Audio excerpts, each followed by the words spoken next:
Good morning, everyone. Welcome to the Oregon State Board of Education, our monthly meeting. This is the month of October. And Corey, our board administrator, will do the roll call. Student Advisor Jackson Weinberg. Here.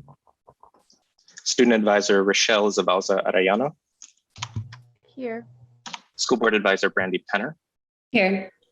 Teacher Advisor Monica Bergman Perez. Good morning. Here. Superintendent Advisor Heidi Sipe. Here. Ryan Mann on behalf of Treasurer Reed. Here. Secretary of State Shemia Fagan. Here. Director Jennifer Scurlock.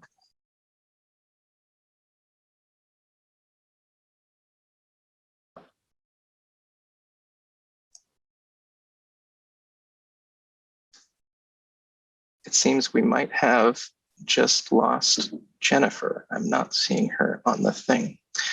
Okay. Chair Howard Wade, because we are not at full quorum right now, I'm going to ask that we, or suggest that we recess real quick until we get Director Scurlock back. Yes, thank you, Corey. Okay, we are back from our short recess. We will continue with roll call. Thank you, Corey.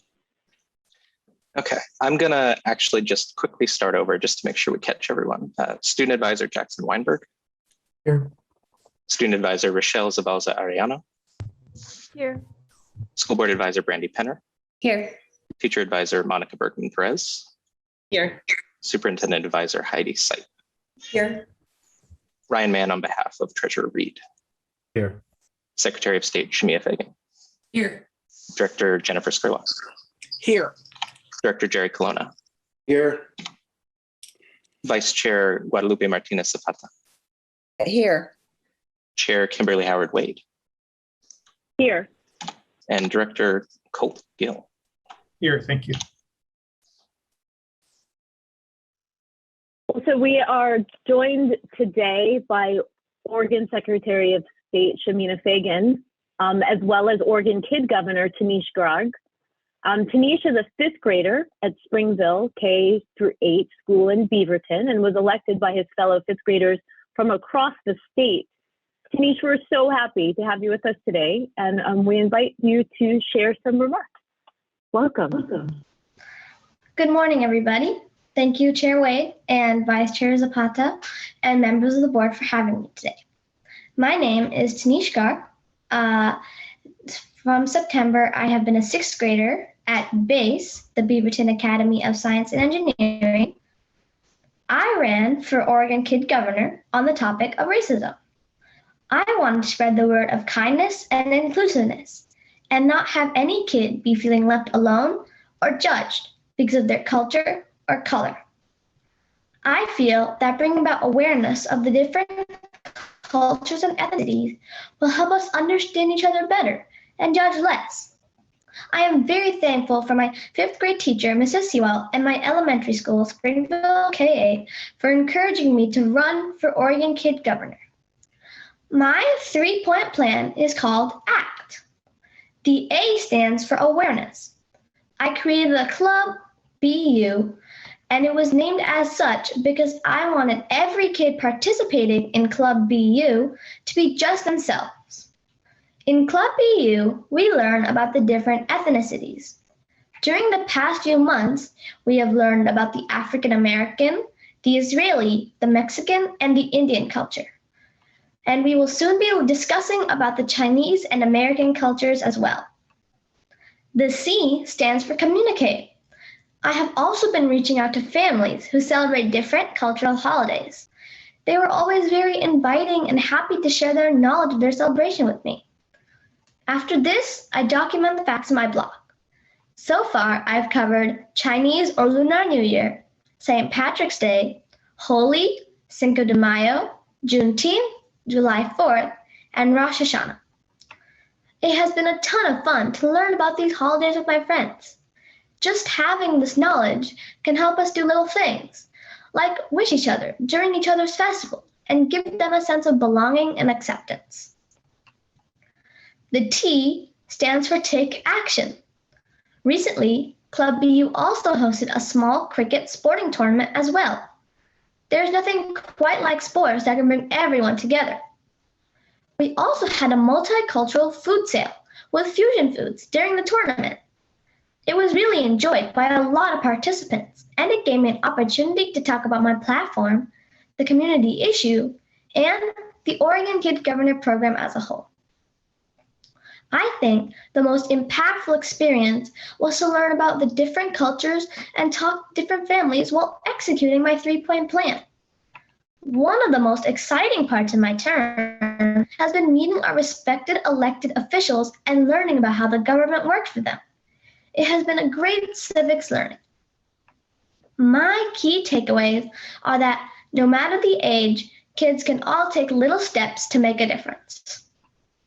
In all this, I myself have learned that every little bit of acceptance and understanding goes a long way in making kids feel welcome. I feel that the Oregon Kid Governor program is very important. 1, it gives 5th graders all around Oregon with a chance to make a difference about something they feel passionate about. 2, it empowers students to do more and become change makers. 3, it makes us more connected to our communities. And 4, it is a great civics learning platform for us kids. I have been really grateful to serve as Oregon Kid Governor 2021, and the opportunities the program has given me are immense. I really want to thank our Secretary of State, Secretary Fagan, for supporting me and the Oregon Kid Governor program endlessly. Thank you. Thank you so much, Oregon Kid Governor Tanish. We really appreciate hearing from you today, and thank you for your platform. It's very strong, and it sounds like some really great impacts are coming out of it. So thank you very much. Thank you for inviting me. I wanted to give a moment for Secretary Fagan. Did you want to say anything as follow-up to Governor Tanish's comments? Absolutely. Well, first off, Chair Howard Way, with all due respect, I have to follow Tanish. That is always a tall order. Whenever we are on events together, he always just absolutely charms the crowd and does an incredible presentation. So I understand why I follow him, of course, because I am the second highest ranking Oregon official on this call after, of course, our kid governor, Tanish Garg. Great to see you, Tanish. And as always, you slayed. And I appreciate having the chance to work with you this year.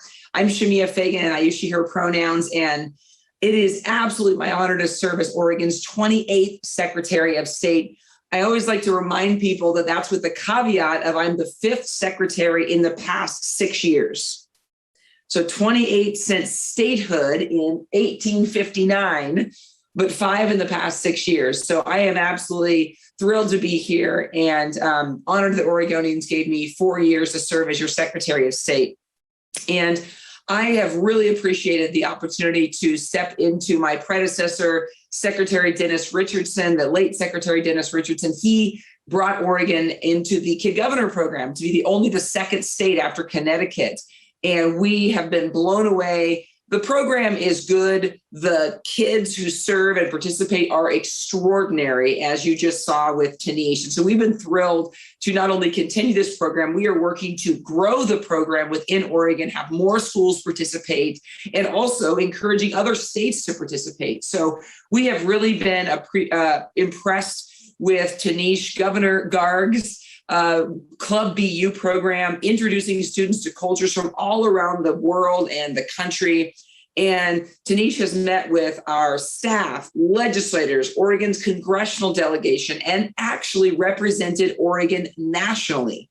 We have been represented nationally by Tanish as our kid governor, and we are just so proud of the great work, Tanish, that you're doing every day to represent this program and just to represent Oregon and to represent your generation. As a mom of a 3rd grader and a pre-kindergartner, I just look at you as a leader of my son's generation, and boy, is he in good hands with you at the leadership helm.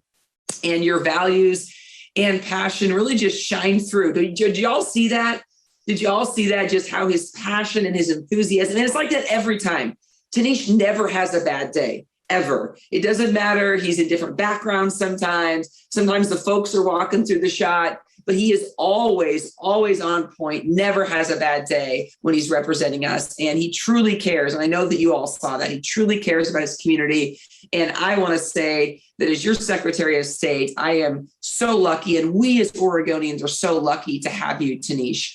And one of the big initiatives that we are working on since I took office in January as Oregon's Secretary of State is really investing in civic education through programs like Kid Governor. Now more than ever, as I'm sure we can all understand why I would be saying that, it's critical, absolutely critical that Oregonians understand how our government works. And the Oregon Kid Governor program has bipartisan support. As I mentioned, it was started in Oregon by the late Secretary Dennis Richardson, and really just continues to connect students to interactive ways to learn about government. And I am proud that we're continuing and expanding this program in my administration.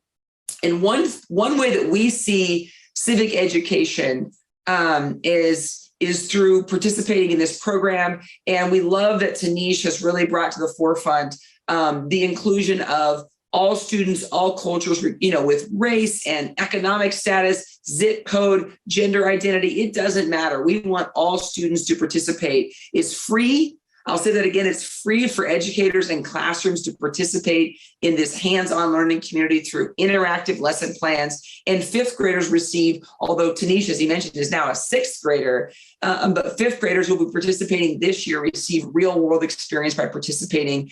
And I, for one, know the importance of these kind of programs. I was in a chess club in Dufur in elementary school.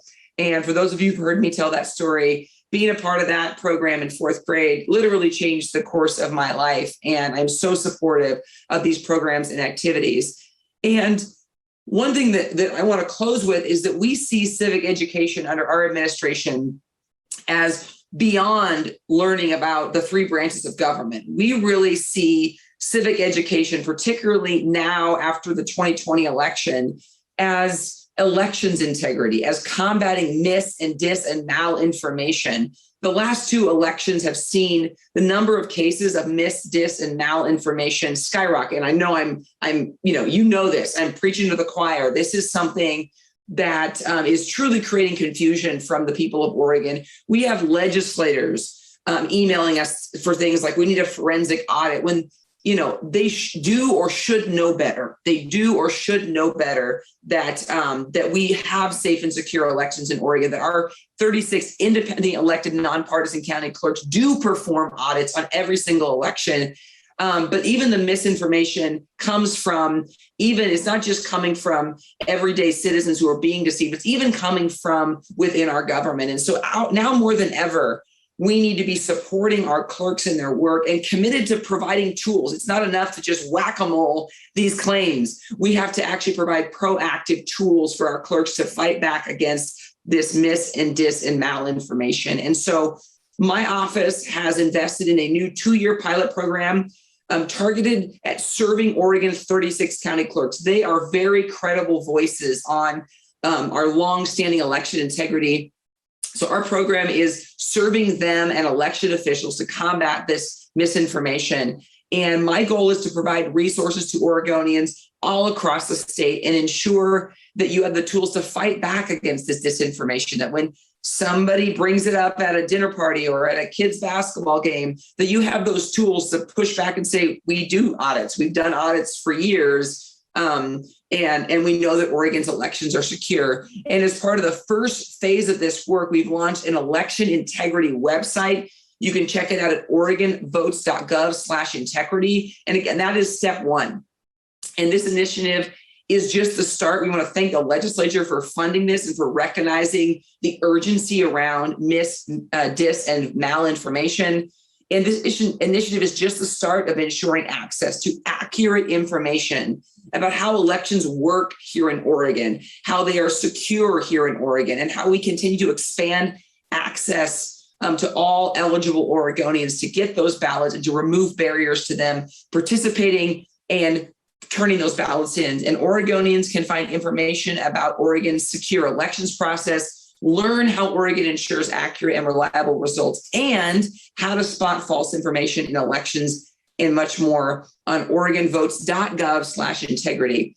So just as a closing statement, my administration, our goal, beyond goal, our mission as under this administration is to build trust. That is when people say, what's Secretary Fagan doing? The short answer is our job is to build trust through all of our 4 public service divisions, and especially in elections. We want to build trust between Oregonians and their state government so that Oregonians will actually trust and rely on the public services and the public service servants who can make a difference in their everyday lives. And we do this obviously in elections through civic education and election integrity. And together we can build a more inclusive Oregon to meet the needs of everyday Oregonians. And with that, I want to thank you and the board for your support of the resolution encouraging solidarity and support for student identities because of what was happening out in Newburgh. It is absolutely imperative that leaders like you light the way towards equity and welcome for all students and Oregonians. I want to thank you for your bold resolution, and I am very grateful for your work and your vision and your leadership. Thank you so much, Secretary Fagan. Thank you, Kid Governor Tanish Garg, and we've really appreciated hearing from you this morning. It's a great way to start off our meeting, so thank you both. We are now going to transition into our board member reports, and we're going to hear next from Student Advisor Jackson Weinberg. Good morning, everyone. I know it's a little later than school usually starts, but I'm still feeling very tired. But I'm excited to be here. I don't want to take up too much time. Just a couple things. I think it's worth noting that we're about a month, almost 2 months into school. So I know that's kind of exciting. I don't know if any of us imagined being in person for this long. I know I certainly didn't expect it, given COVID cases over the summer, but I'm excited that we are still in person. We're all wearing masks. I think a big tension point for students lately is around vaccination status. I think especially in Portland Public Schools, while we consider the vaccine mandate, and I know other districts possibly around the state, but I know around the country have passed or are considering it. That's definitely a point of talk and concern. I know recently during our town hall, we talked about, or a lot of parents talked about how their students were getting bullied for getting vaccinated or not getting vaccinated. So I think as we are going forward, just making sure we're committed to accepting everyone. And I know that that includes everything, but I think this needs to be on our list of things to consider as well, because there is a huge pressure to get vaccinated or not to get vaccinated from parents. And it's not always a student's choice whether to get vaccinated or not to get vaccinated. Second thing, college apps are coming up for seniors, as in like 10 days. So that's super exciting for me. And I know a lot of other seniors, but I think it's also leading to a lot of stress for a lot of students, especially seniors, but also high schoolers who are going through high school. And it's a huge change from a year and a half ago where we were virtual. And I know a lot of students are saying it's much harder, and I totally agree. Having that attention span to be in class for the full 6.5, 7 hours, extracurriculars after school, homework after that is really taking a toll. So just reminding all students to just take time, especially on the weekends, hang out with friends. And grades aren't everything. I know they have been and are still to me, but I've been trying to separate myself from that and make sure, especially my senior year, to have a good time, hang out with friends and stuff like that. So thank you everyone for being here.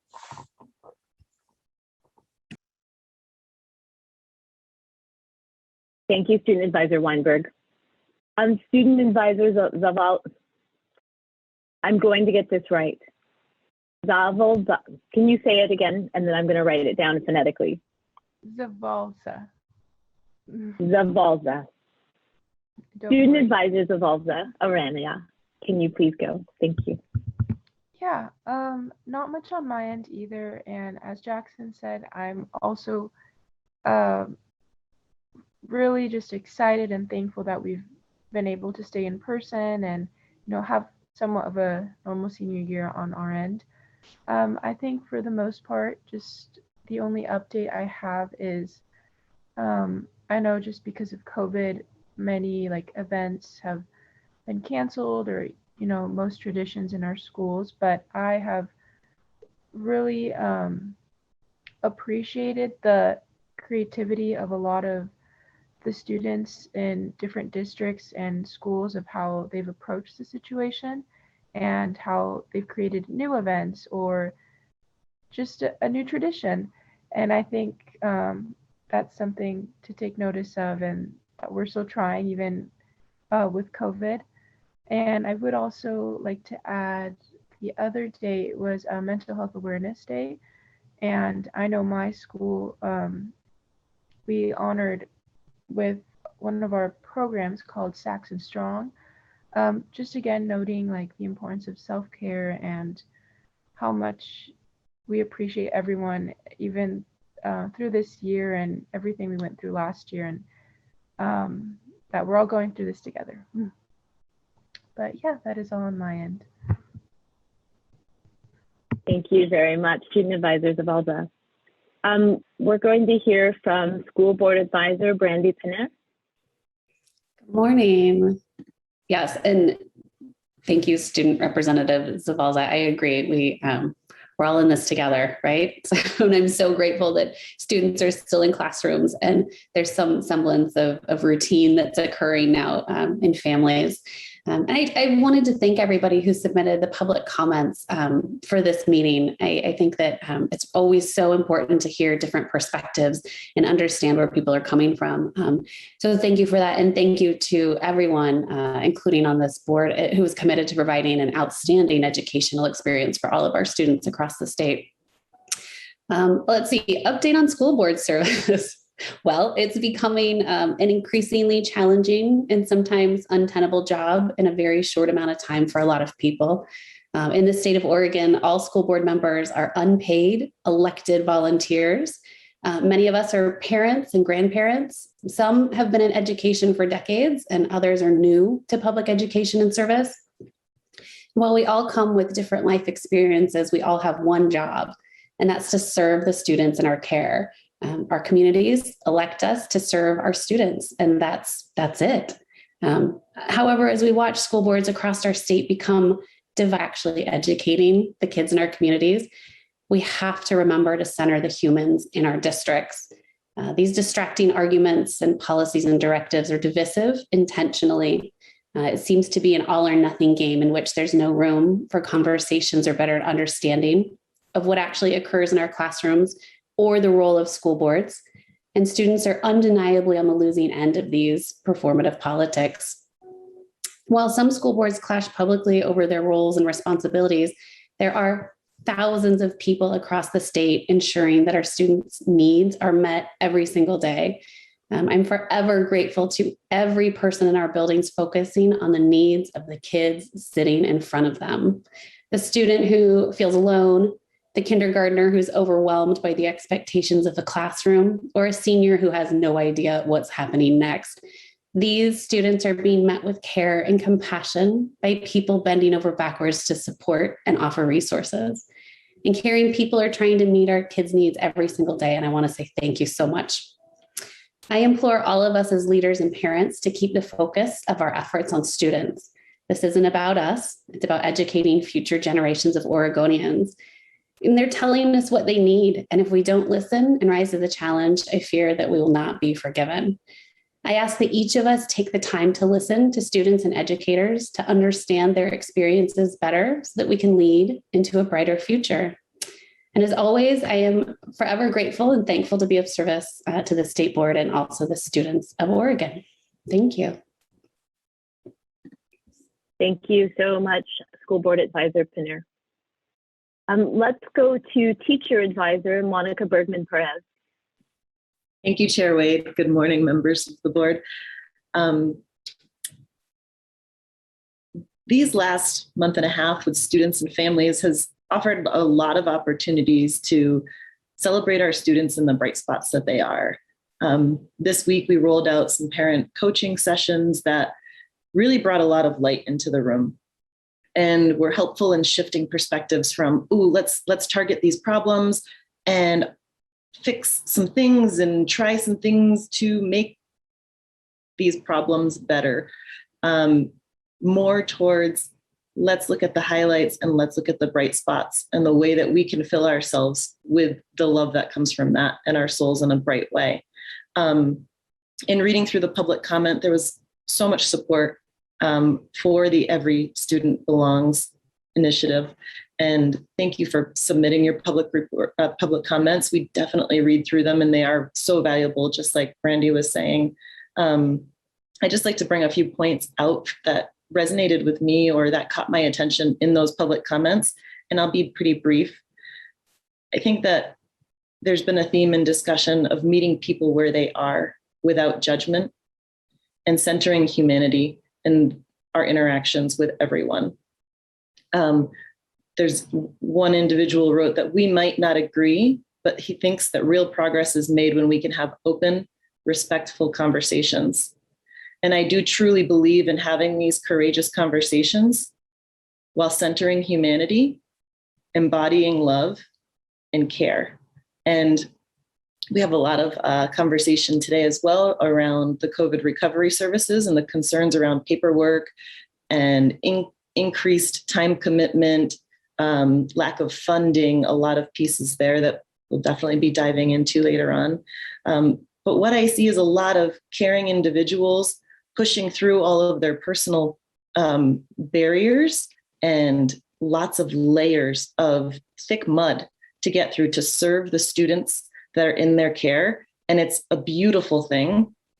And I'm celebrating each one of you for waking up in the morning and stepping into your classroom, stepping into your school and doing the work that you do, showing up for students without judgment and meeting them right where they are. It's powerful work. Thank you. Thank you, Teacher Advisor Bergman Perez. Thank you. Good reminder all around. Superintendent Advisor Heidi Seitz.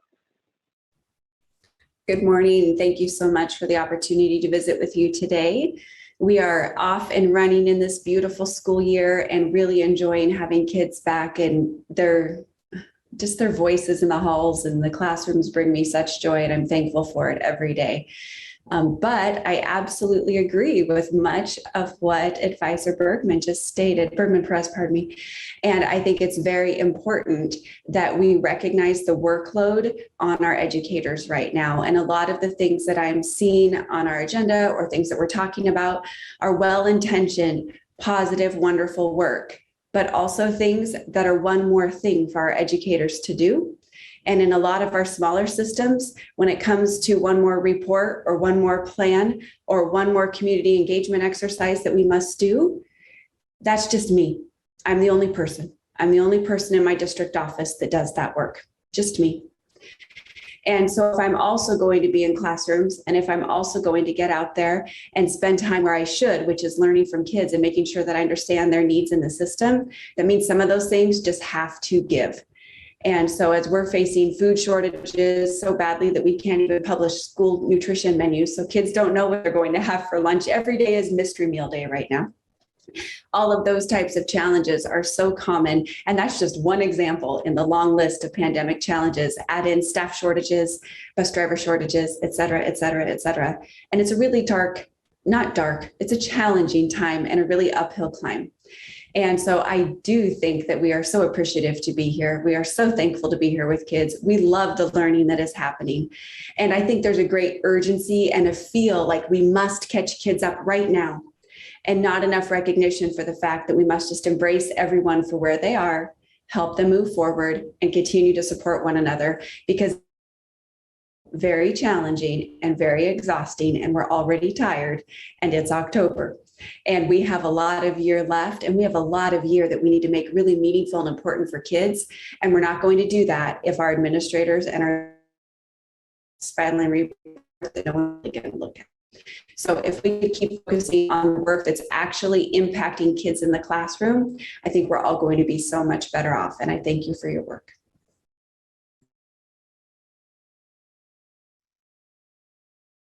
Thank you so much, Superintendent Advisor Seitz.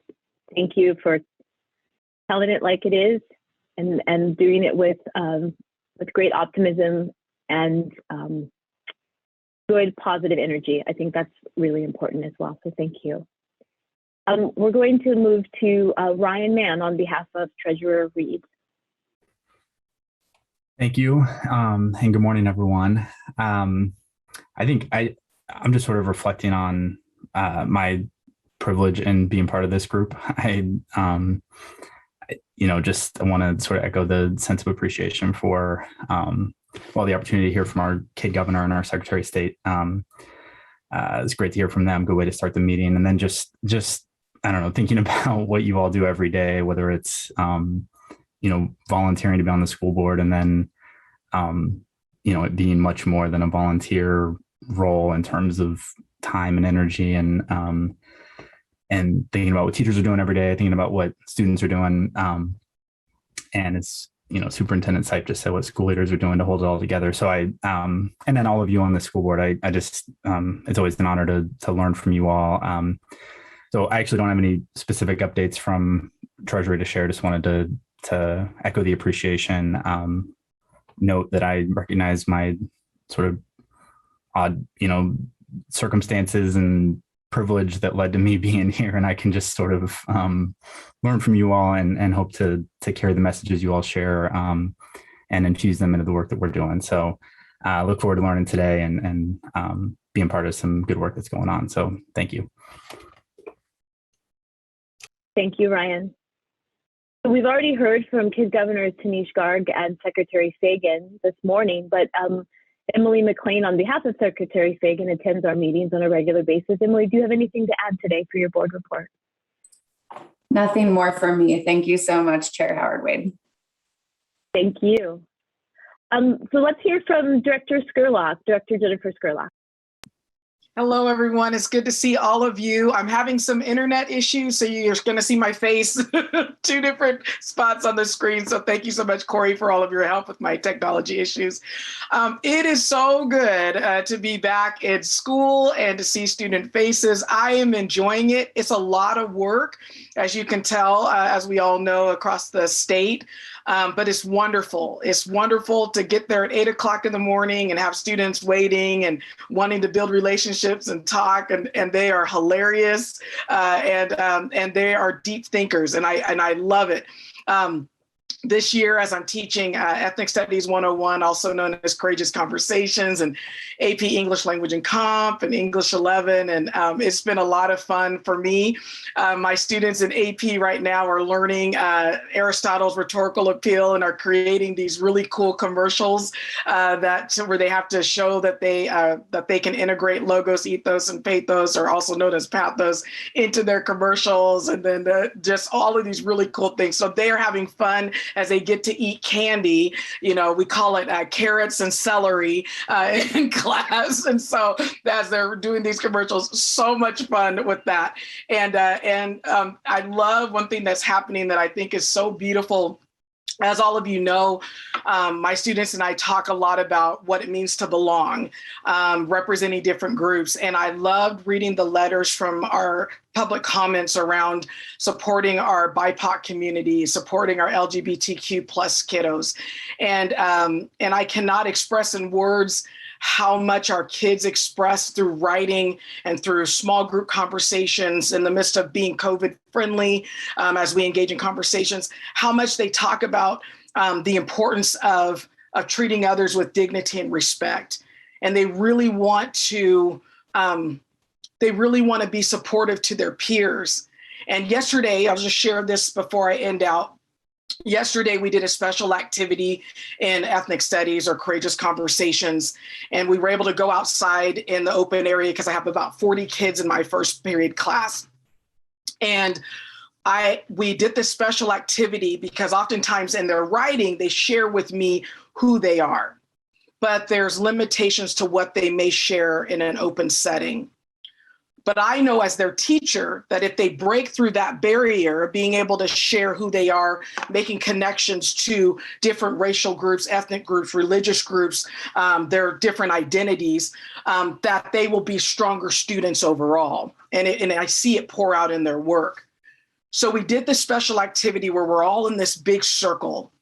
And I asked them specific questions about who identifies as either as part of the African American Black ethnicity and or racial group, or who identifies as part of the LGBTQ plus community, who identifies as middle class or lower middle class.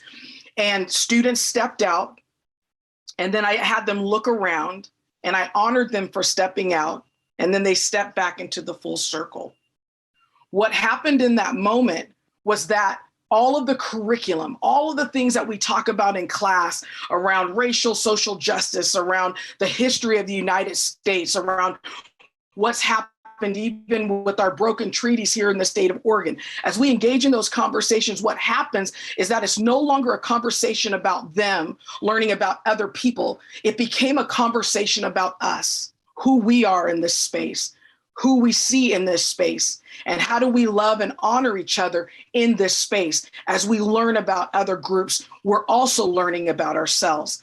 And I cannot express in words how proud I am of my babies. I call them my babies to you. I don't call them babies in front of to them in their faces, but I love being an educator in this time and space, because I see the changes that are happening in our spaces because we're being intentional about creating safe places for our students, so that my LGBTQ plus students can come in and feel love and support, so that my students of color can come in and feel love and support, so that my students who have different religions, different perspectives on that can come in and feel love and support. And they're learning and they're thriving and they're growing, because community is the greatest part of learning. It exceeds even their academic excellence, what they are striving in.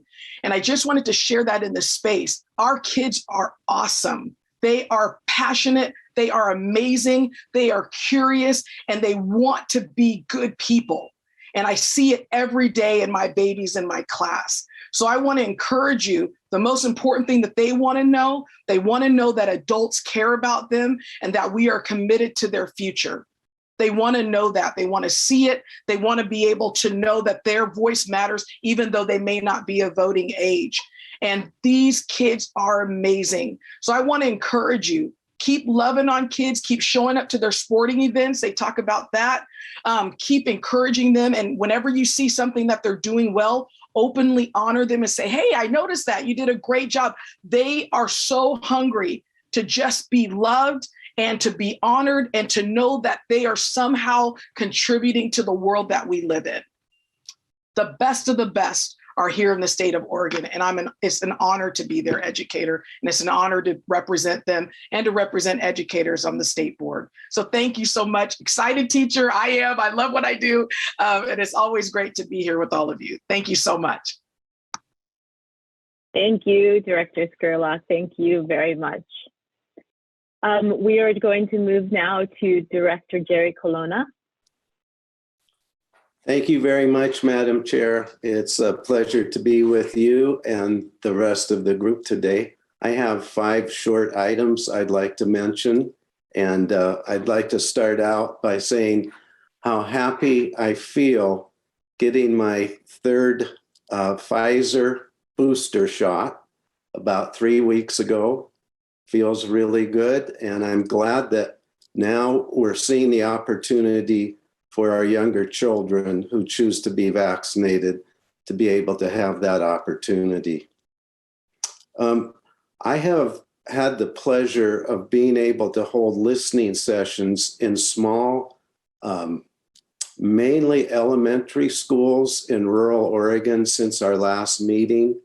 And one of the things that is coming out is how happy people are to be back in school, as was mentioned by Jennifer and Heidi, even though there are problems with transportation, food service, substitutes, and even staff members. But the joy in being back full-time is really special. And it's interesting how people are coping with difficulties that maybe if things were normal would be huge concerns, but it's overridden by the opportunity to be back in school. The other thing I'd like to mention is we have had incredible, wonderful student advisors all the time that I've been on the board, and I know it will continue.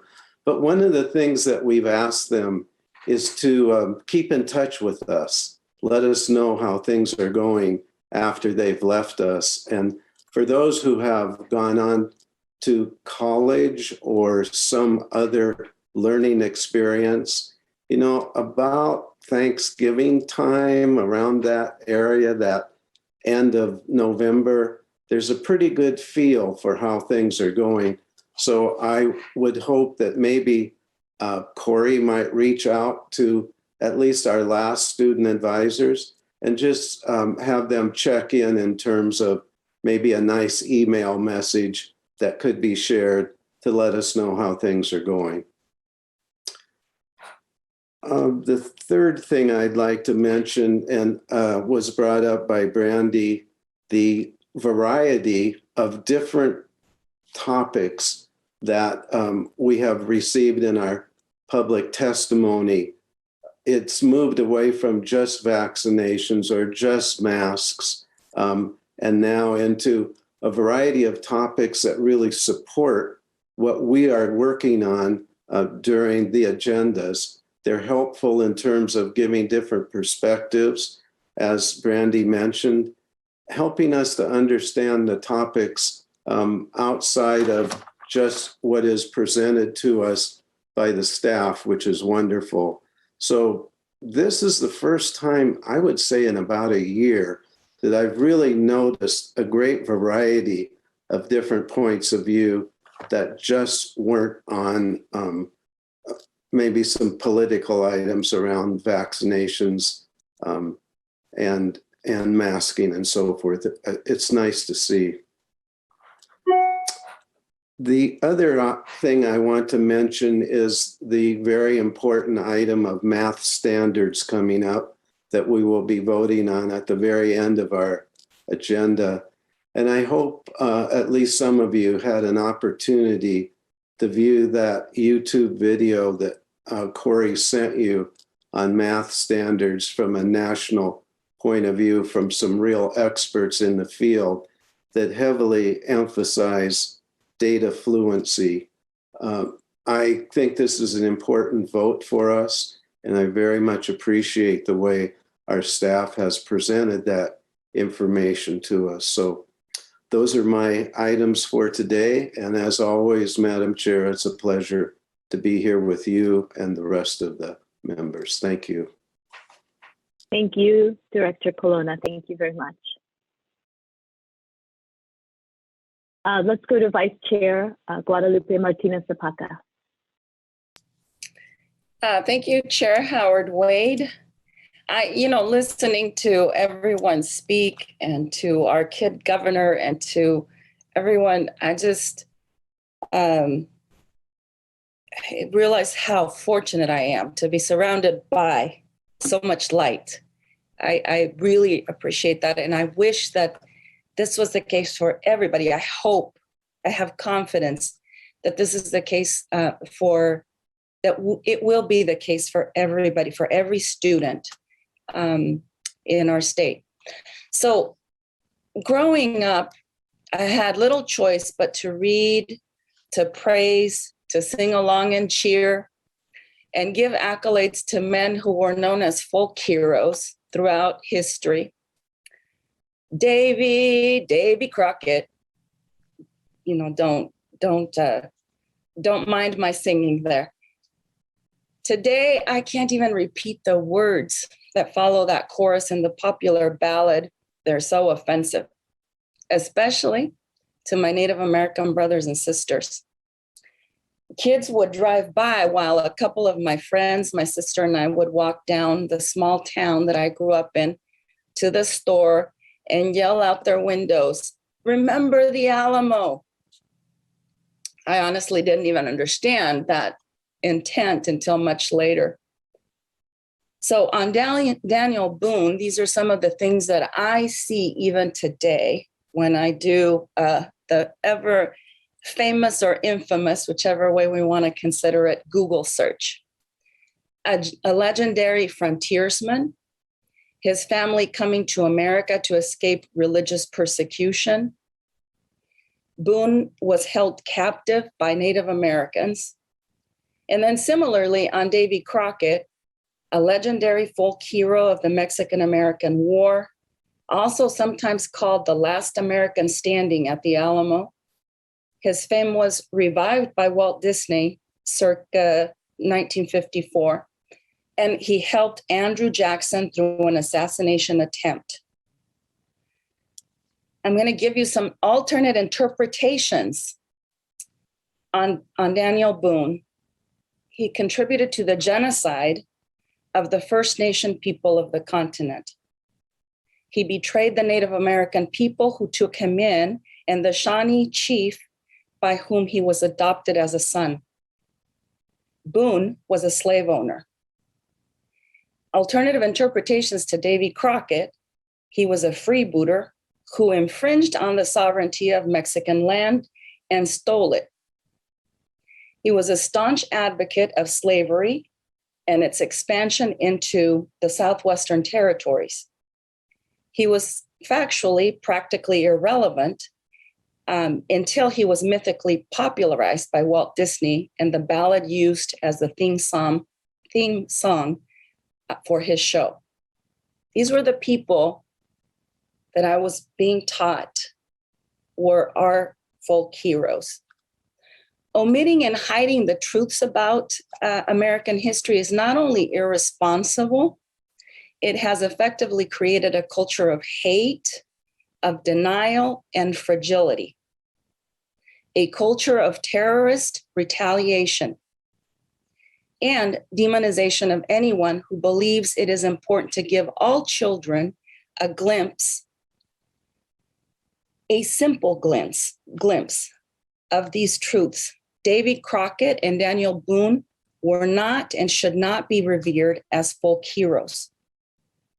As an agency and as a board, we have the responsibility to continue to move forward with inclusion, despite the rabid antagonism that continues among school boards and communities that don't know how to cope with rational and guaranteed change.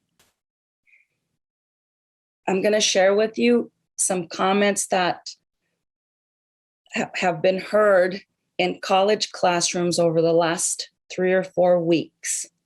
Some of them are quite inflammatory. So I'm cautioning you, but I also think it's important to share them because I want to highlight how necessary it is for us to address inequity and education for our youth. A student responding to discussing the difference in the independence movements between the British and Spanish colonies.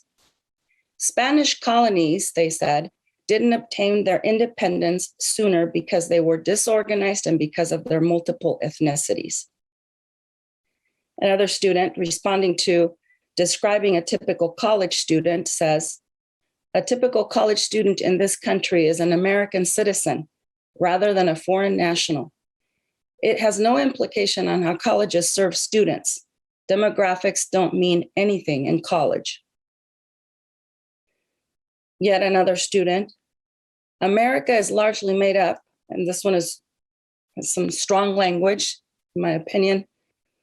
America is largely made up of white people who willingly go to college more than there are of colored people, either because illegal immigrants are not willing to go to college, to Black sons not having a father in their life to act as a role model, and as such, go to college.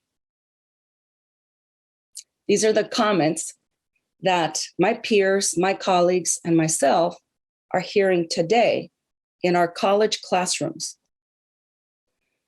When I hear colleagues from across the nation echoing this type of commentary in their classes, it is evident to me that we have much to improve. The work before us is fairly clear and somewhat straightforward. Interrogate and disrupt any system that prevents the broadening of the tent, as our former colleague, director and chair, Anthony Valise, would offer. This work of constant interrogation and improvement is to include books, materials, and lessons that speak the truth outside the reality that centers only white America.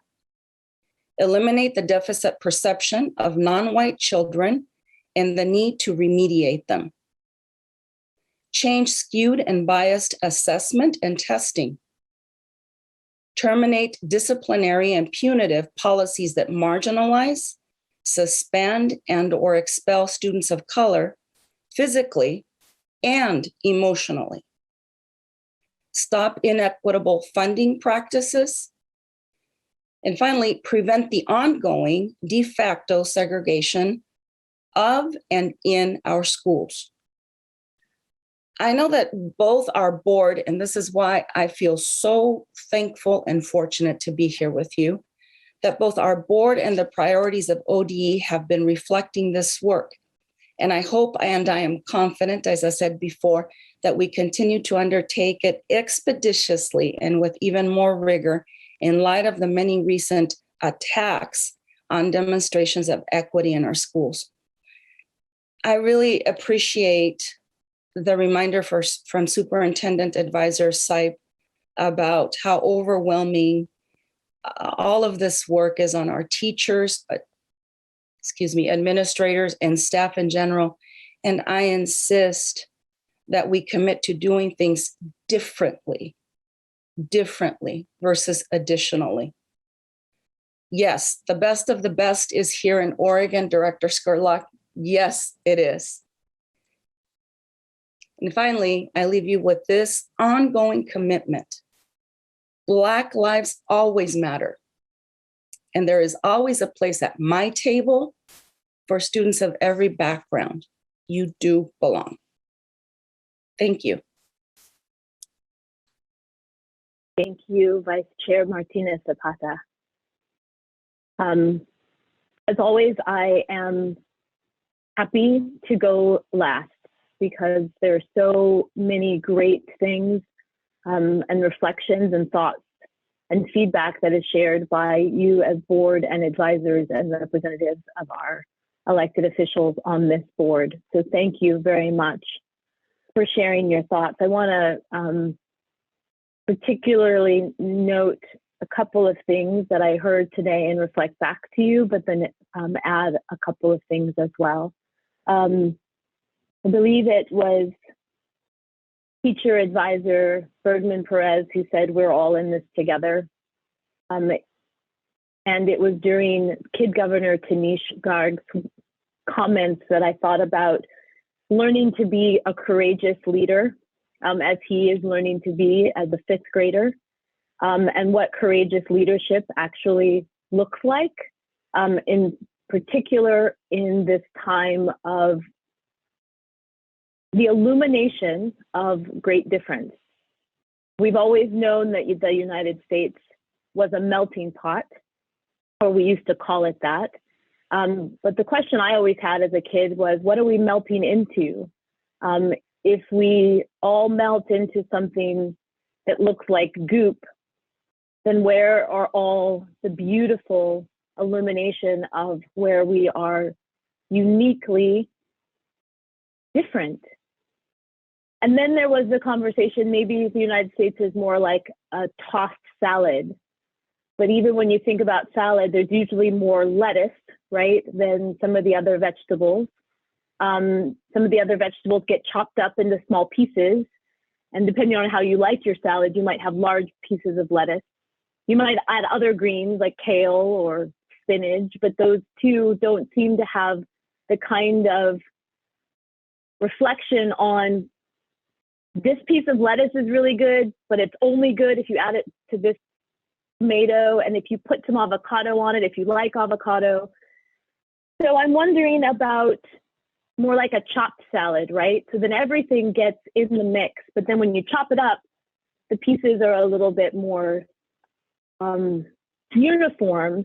And even that seems like, by using the word uniform, that I'm asking that we all become right-sized in our existence, if you will. And then that made me think about, and I can't remember who said it, that we all are not going to agree. We're not all going to agree. And if we stay inside of our homes like we did for 18 months and never go out into the public and never talk to anybody else, and it's just our family unit, that's fine. But as Secretary Fagan reminded us, we are a civic society, which means we need to engage civically with one another. And public education is one of those places where we need to do that.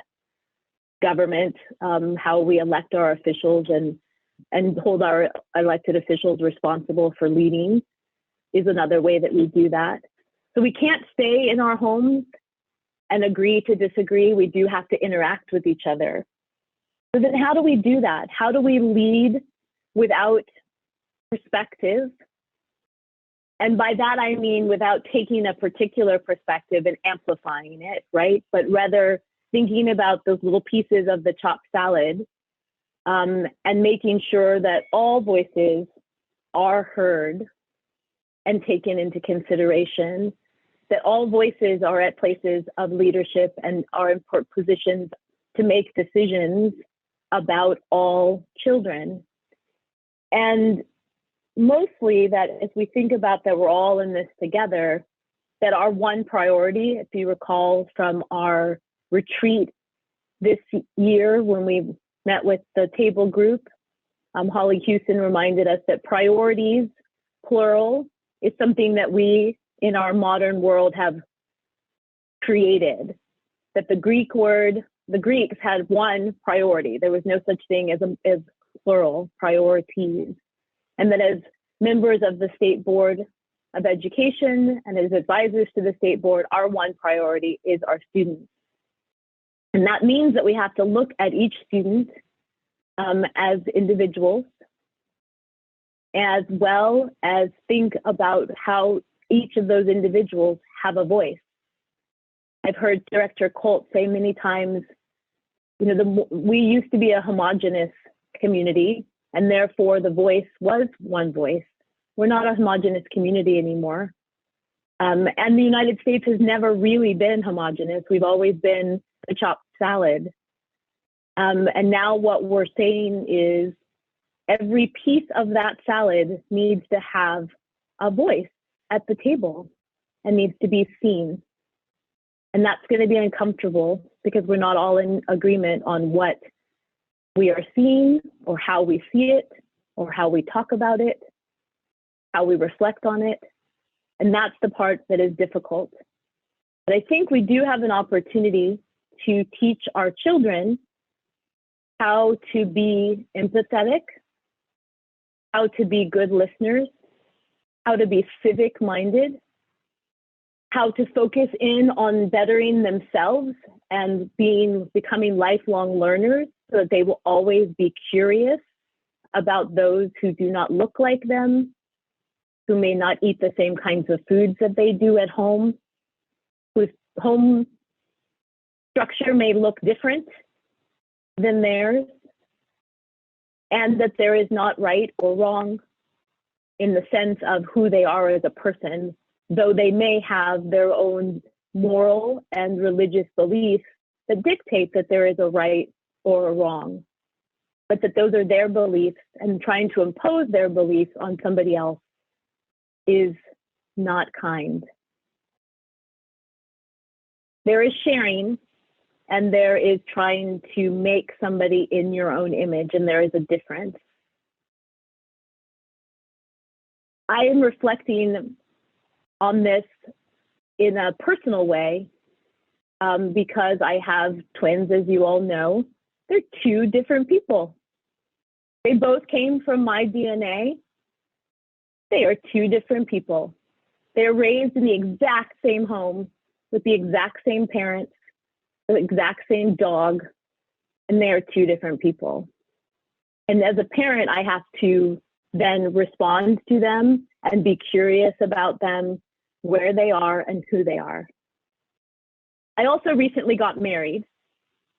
And while there's the romantic idea that marriage is a melding of two people who love each other so much that they complete each other, and that is so beautiful, it is not true, in fact, right? Marriage is two people completely themselves, belonging completely to themselves, who agree to disagree and still stay in it, who agree to stand together even when it's uncomfortable, because their singular priority is the marriage and what I used to say before I got married, and the stakeholders or the shareholders of that marriage, if it is a marriage that has children, the children and the grandchildren and so on and so forth.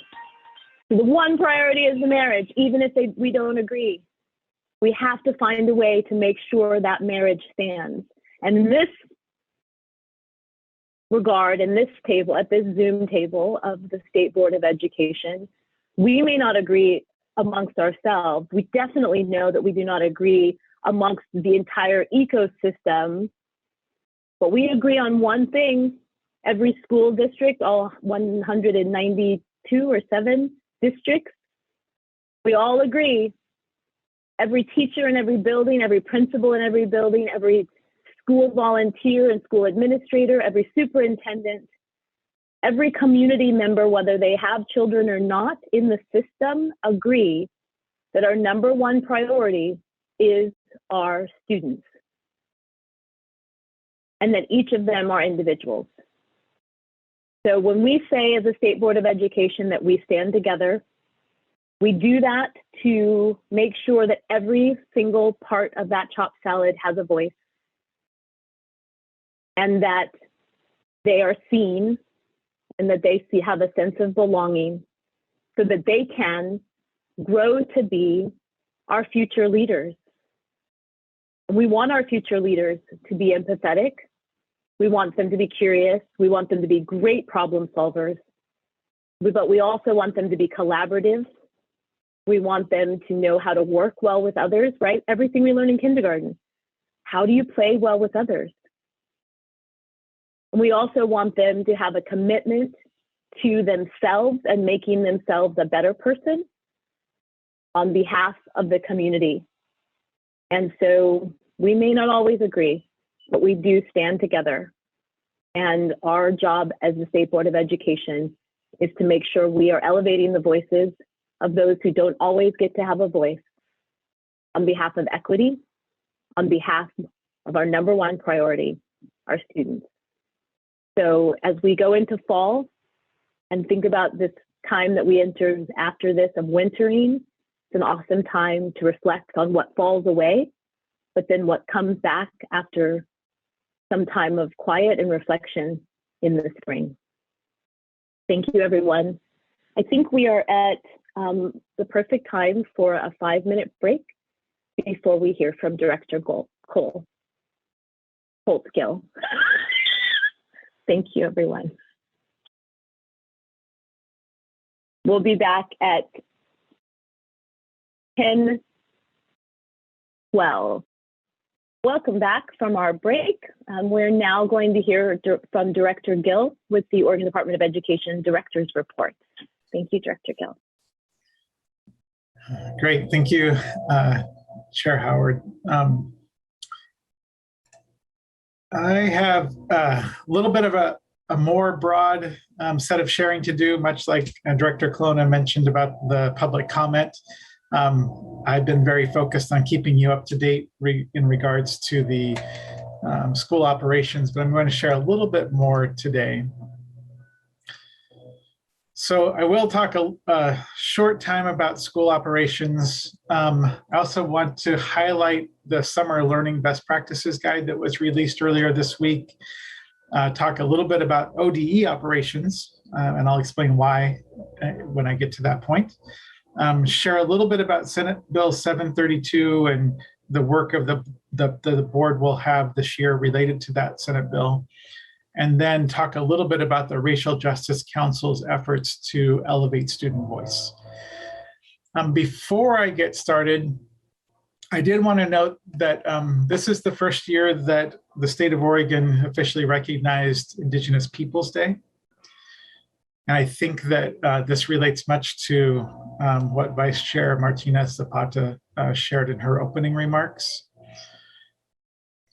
What I would like to do is just, this is a short bill, it's very direct, that names the second Monday of October of each year designated as Indigenous Peoples Day in Oregon.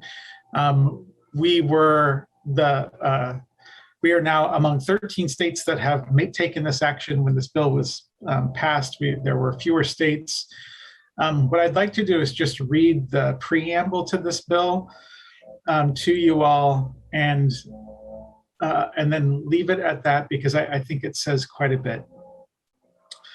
So it says, whereas Christopher Columbus, a man who is known to have discovered the Americas, came upon land that was already inhabited by Indigenous people, his historically cited contributions being either inaccurate or facially not worth celebrating. And whereas Columbus' voyage to the Americas opened the door to heinous crimes against humanity, including but not limited to the introduction of transatlantic slavery and genocidal acts against Indigenous people. And whereas the Indigenous people were promised security and protection, but instead were forcibly relocated and their lands seized to allow for settlements.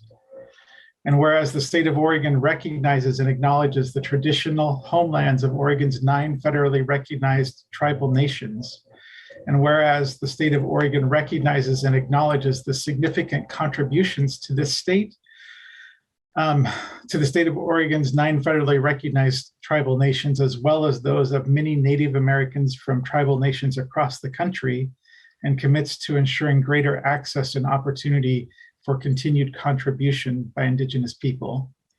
And whereas the state of Oregon has the opportunity and means to cultivate a community that honors and respects the diverse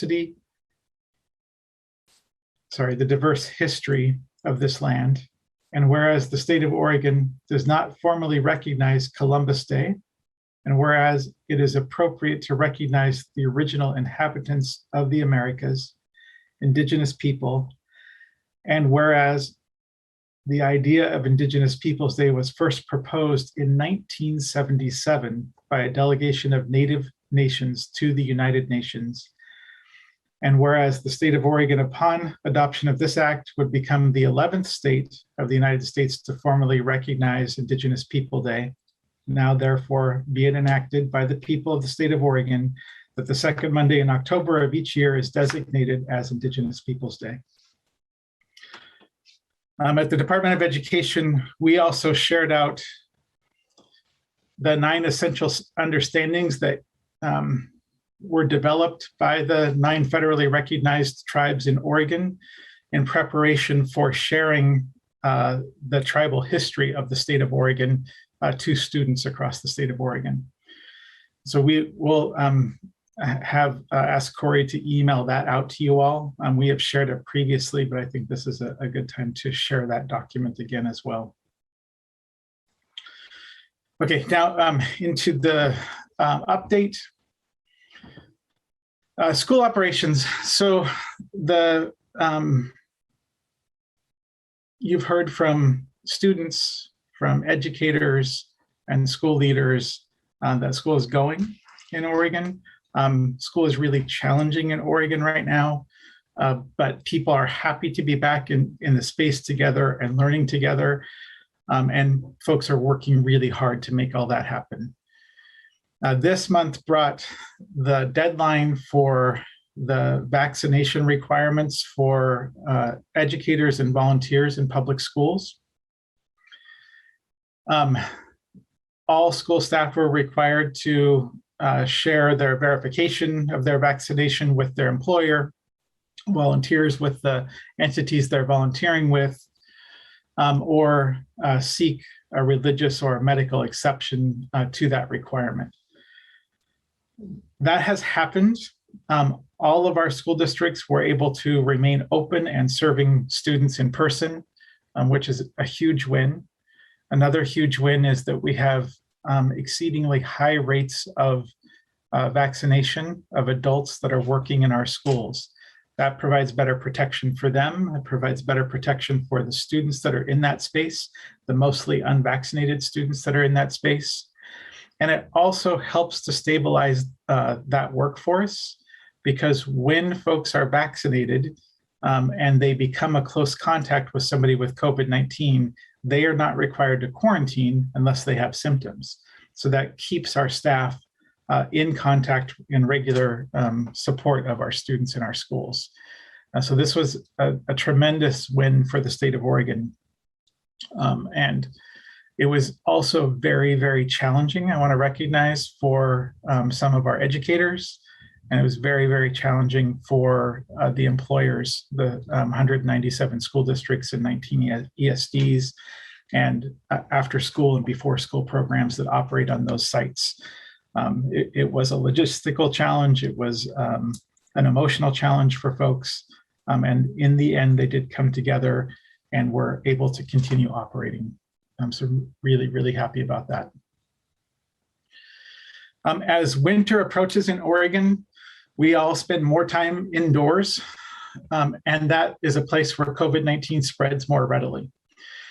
While we have seen our rates decline from the highs of Delta variant in Oregon, we are still higher than we were during the highs of last winter, when we all thought this was really getting out of control with COVID-19. We're still in that space.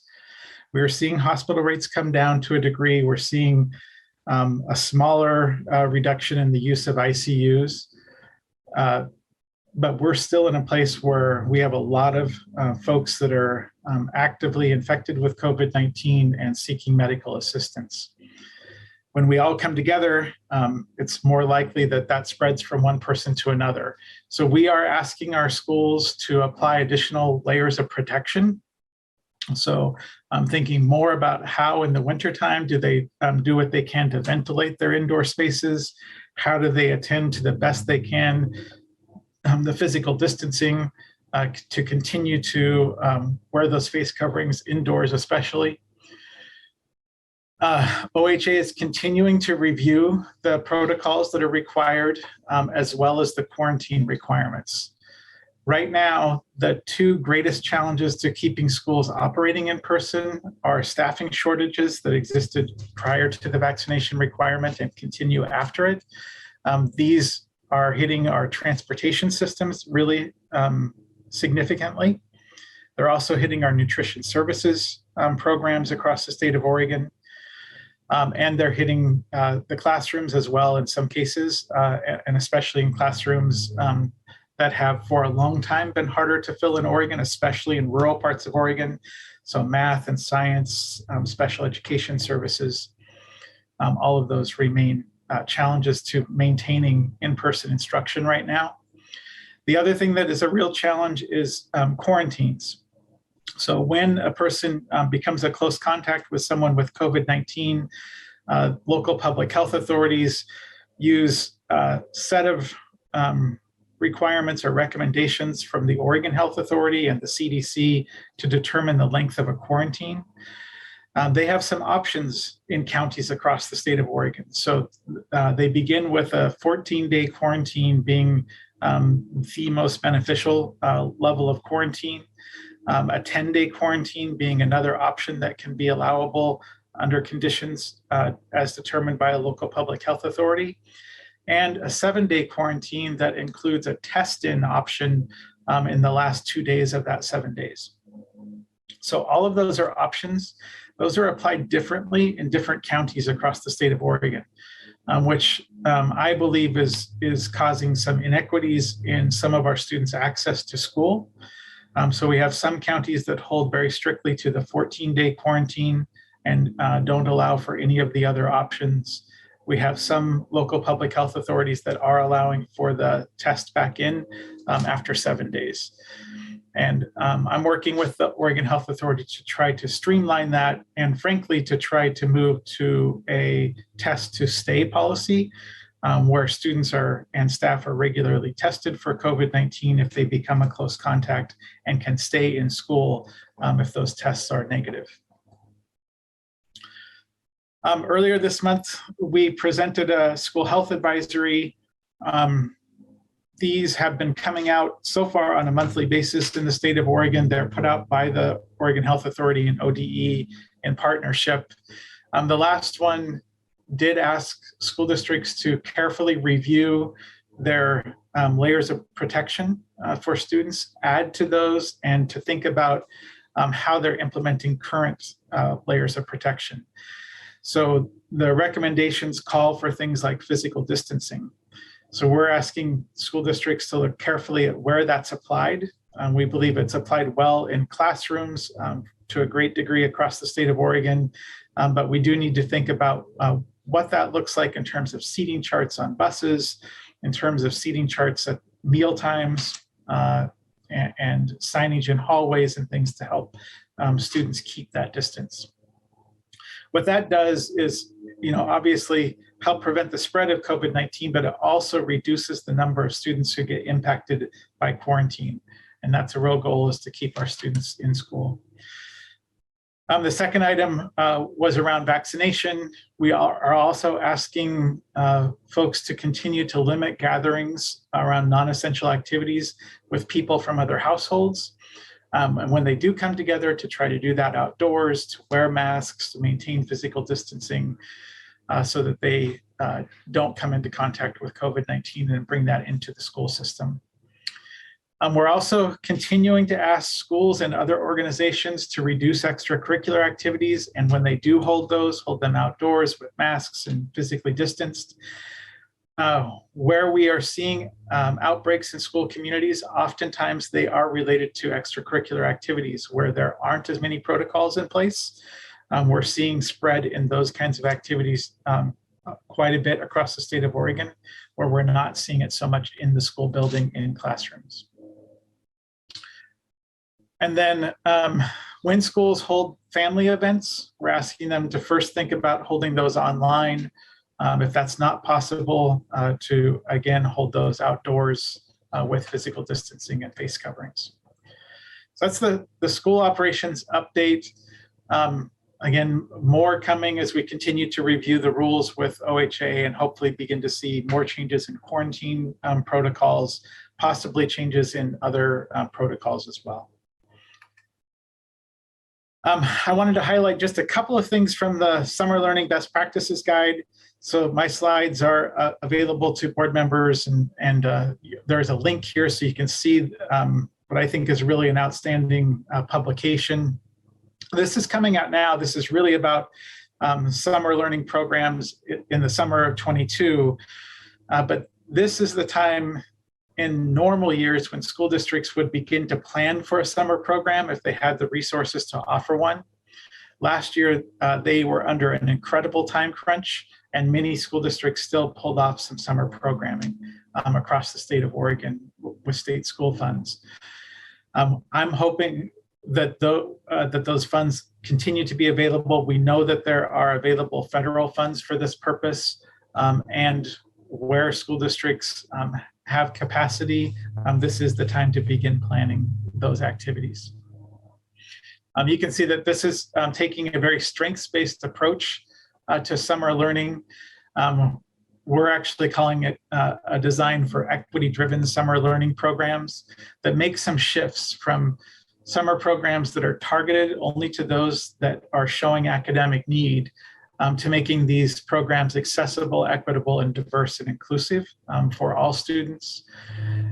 From summer schools that are considered punitive or deficit-based and remedial to ones that are strength-based and fun and exciting and engaging and attractive programs that students want to attend.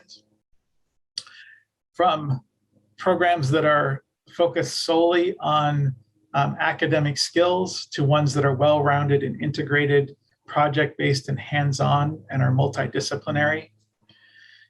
From teacher-centered to student-centered, and thinking about also being designed and co-created with families and students and community partners, and sometimes taking place in settings outside the school as well. So again, if you have time to look through this document, I think it's put together really well and can be super helpful for districts to think creatively about summer programming.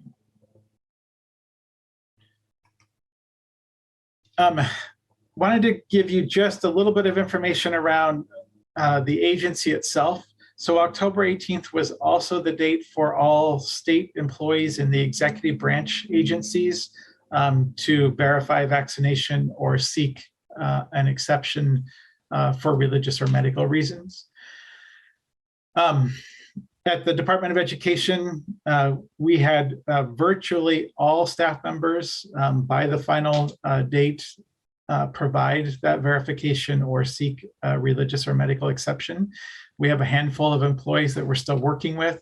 These employees are mostly people who are not directly engaged on a day-to-day basis, but could be substitutes at the Oregon School for the Deaf, for example, or sort of seasonal interns that work at the department as well. So we're still working through a few, but we had incredible participation by folks, and we have not slowed down our work at all either. The next thing on the horizon for the state agencies are directed by the Department of Administrative Services.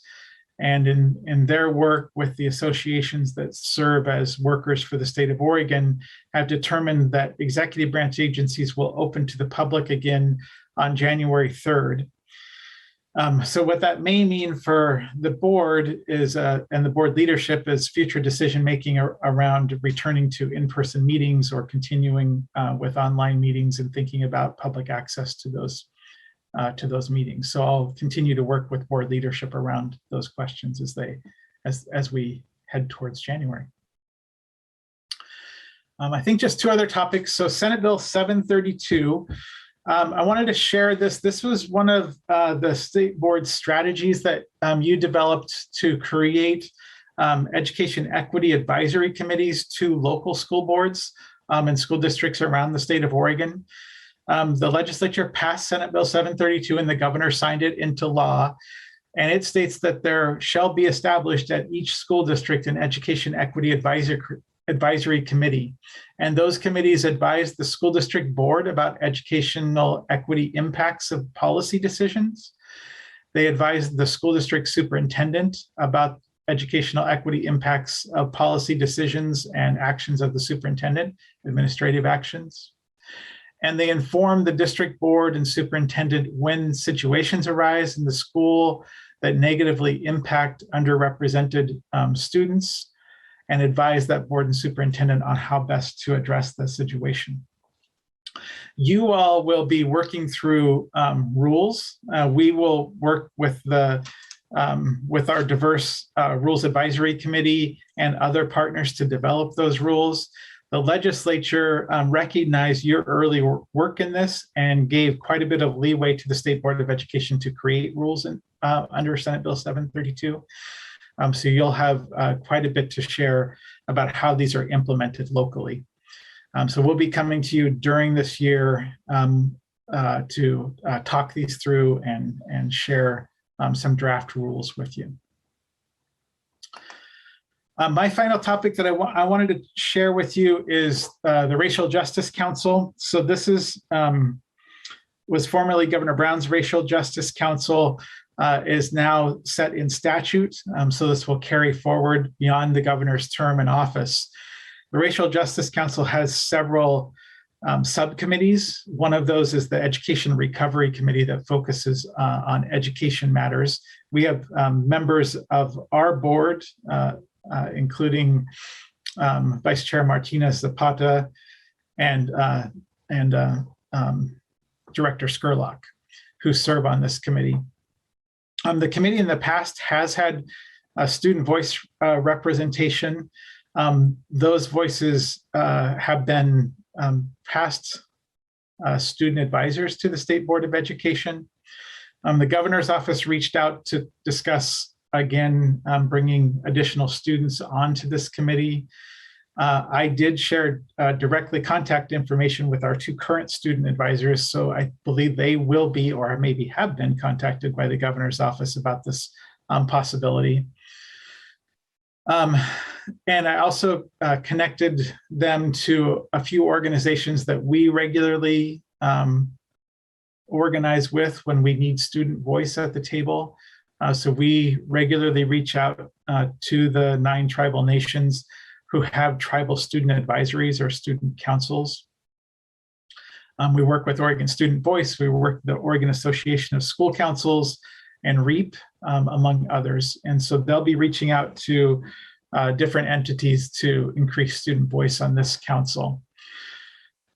They also, at the last meeting, heard about a bill that was developed in partnership with REAP and COSA, the Coalition for Oregon School Administrators, and ODE, to create a first in the nation racial equity and justice youth collaborative.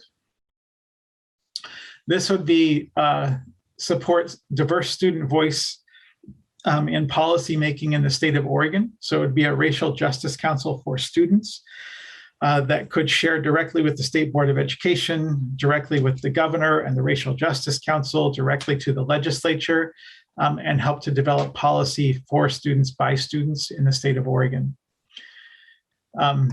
This would be, in the bill as it's currently been written, would be composed of at least 2 students from each ESD region. There are 19 ESD regions in the state of Oregon. The majority of students would be coming from racial and ethnic communities who have been historically underserved. And it would also be inclusive of students who identify as LGBTQ2SIA+, excuse me, or emerging bilingual students or students experiencing disability. This bill has great support among communities in the state of Oregon. It will come to the legislature through Representative Valderrama, and I believe has some pretty broad support within both the House and the Senate. So we'll likely be talking about how to be setting this up in the coming months and in the coming year. So I'll stop there and see if there are questions, Chair, and then we can move on with your meeting. So do we have questions for Director Gill? Yes, Director Scurlock. Thank you, Chair Howard, and thank you so much, Director Gill. I am so excited about adding in student voice. I love all of that racial equity and justice youth collaborative. So I know what you mentioned about different representations, different groups coming in. Is there? I'm just trying to figure out what kind of ways, or can we get other? I don't know. I'm trying to figure out ways to get more students involved, to keep asking, hey, how do we get involved? How do we get involved? Do they have to be a part of those specific groups that were mentioned on your slide to be able to have access to be a part of the Justice Youth Collaborative or that type of collaboration? I just wanted to check on that. No, they don't have to be a part of any organization. In fact, they don't have to be students at school. So these could be youth. It also includes youth who have been pushed out of school and youth who have recently completed high school and are moving on to next steps. So it'll be pretty broad inclusion of folks. We will have to design together what recruitment looks like and how do we ensure that all students are aware of it so that they know that it's a possibility. Thank you so much. Thank you. Thank you, Director Scurlock. Seeing no other hands at this moment, I do have a question, Director Gill, and that is, so ODE, the Oregon Department of Education, will have oversight of this youth collaborative, or is that part of the rulemaking that the state board will do in terms of where oversight for the collaborative will lie? I was wondering about the Youth Development Council, for instance. Yes. So as the bill is currently written, and of course, things can always change through that process, the Oregon Department of Education is the backbone or the support for the Youth Council. Okay. Thank you. Do we have any other questions for Director Gill in regards to this or other parts of his report today? Yes, Superintendent Site. Just a kudos for the work done on the RSSL document. We have had such tiny levels of student impact by COVID so far this year, thankfully. And the safety precautions put in place in the resiliency document really are working to keep kids safe and at school. And I'm really thankful for the work done for that. Thank you. Director Scurlock. All right, thank you, Chair Howard. Thank you, Director Gill. I do have one question, and I said I would bring it up. I had some students come and see me, and they're student athletes, and they were worried about close proximity in the buses because we don't have enough bus drivers and things like that. And they said, Mrs. Skurlock, I'm nervous. My one student specifically said her mom has an autoimmune disease, and she's nervous about traveling with the team, needing to travel with the team, but also not wanting to bring harm to her mom. And so there's some questions around that. And I said, I will bring that up as a concern, which I know we're all aware of, but to ask what are some things that are maybe being done to address those issues around student safety and travel. Thank you. Yeah, thank you. I would add, Director Skurlock, transportation is one of the most challenging spaces for implementing the protocols. So clearly, by federal law, masks are required on buses. That is a really strong and powerful tool to prevent the spread of COVID-19. For students who are on teams, most of those students have access to vaccines. So we would again strongly encourage students to vaccinate that are of age right now. In Oregon, we have pretty good uptake on student vaccinations. So we have about 60% of those 12 to 18-year-olds have vaccinated in the state of Oregon, and continue to want to build those numbers, but that's a pretty good uptake. So those are the two best and strongest protocols that we can offer on buses. We do have guidelines or recommendations in the documents that also encourage, even when it's cold, for people to bundle up and keep those windows or airflow going through the bus. That can be a tremendous help. When folks are able to spread out as much as possible. Right now in the state of Oregon, with the transportation driver shortages that we have, that's really difficult to spread out on buses. We oftentimes have districts that are short on the number of bus runs that they can make. Some of them have even had to change the service that they offer for busing so that students who live closer to schools are required to walk. For extracurricular activities like you're talking about, many districts have moved to parents taking their children to those activities rather than taking a team bus.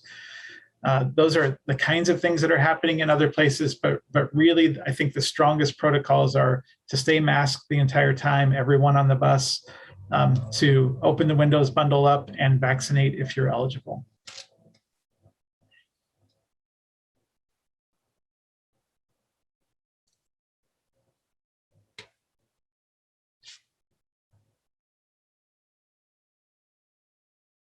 Thank you so much, Director Gill. Those are good questions, good comments and input. And thank you, Superintendent Sipes, for your input as well. If there are no other questions, then we will move on. Thank you so much, Director Gill. It's a great report. It's good to see things that are coming off of our strategic planning process and our initiatives, like the Equity Advisory Committee coming out of legislative session and into our workload as rulemaking. So thank you for that. And it is also great to see the Racial Justice Council formalized, and in particular, given our commitment to students, to see the elevation of student voice. I love how they framed it so that they can have voice around policy that directly impacts their lives as students and their experience. So thank you for sharing that report. We are going to move on.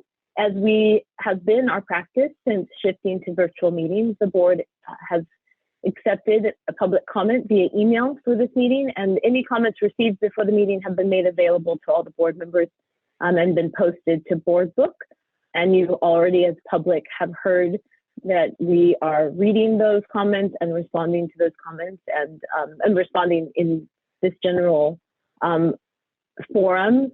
And we appreciate the public's voice being shared as we do our work. It is now time to move on to the consent agenda. And as also has become our practice for our virtual meetings, I think we're getting kind of good at it. We were going to call for a motion and a second. For this meeting, Vice Chair Martinez Zapata will be our motion, and then that will be seconded by Director Skurlock.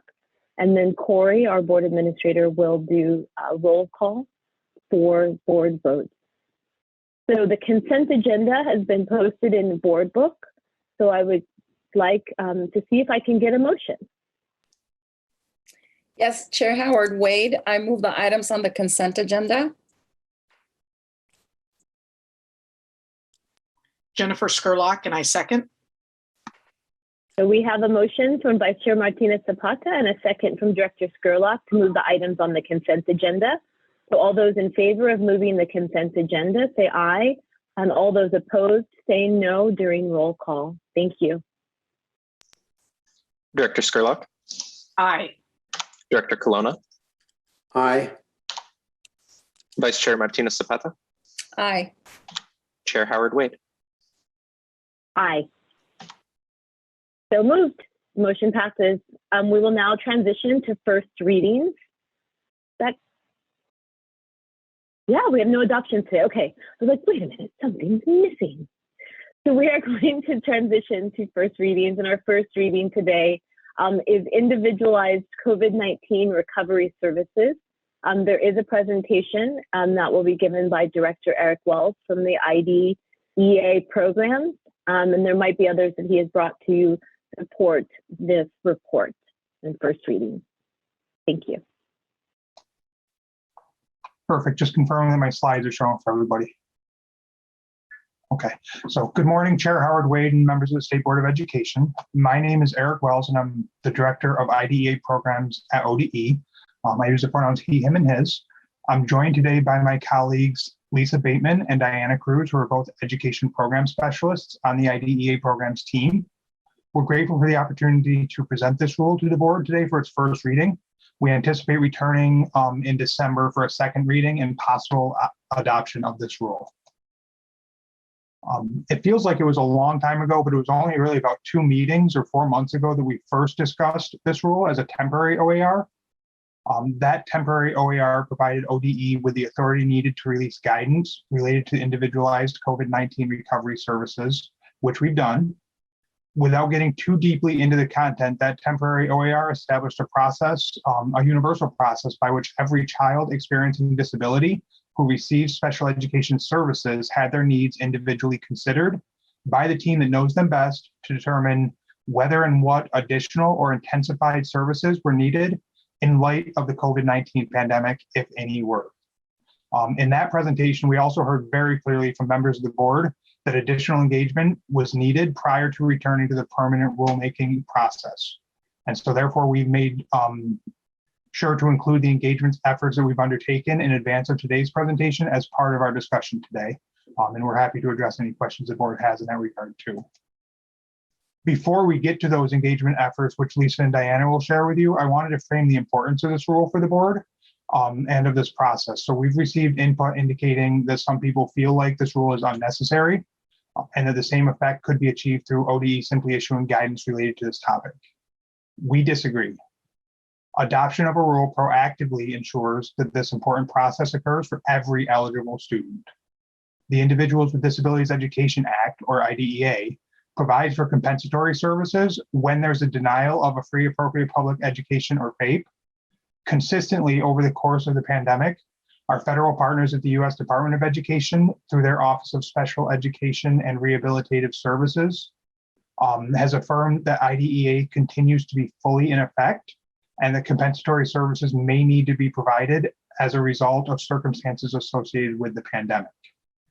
This was most recently reaffirmed late last month when OSERS released follow-up guidance that discusses specifically the need for individualized determinations as to whether and what compensatory services each eligible child may require.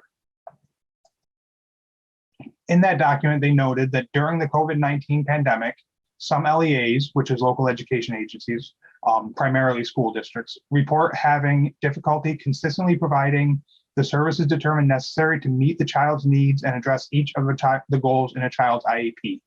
As a result, some children may not have received appropriate services to allow them to make progress anticipated in their IEP goals. It will be critically important, and this is bolded by us, not by OSERS. It will be critically important, and remember, these words do, though, come directly from OSERS, to make individualized decisions about each child's present levels of academic achievement and functional performance, and determine whether and to what extent compensatory services may be necessary to mitigate the impact of the COVID-19 pandemic on the child's receipt of appropriate services.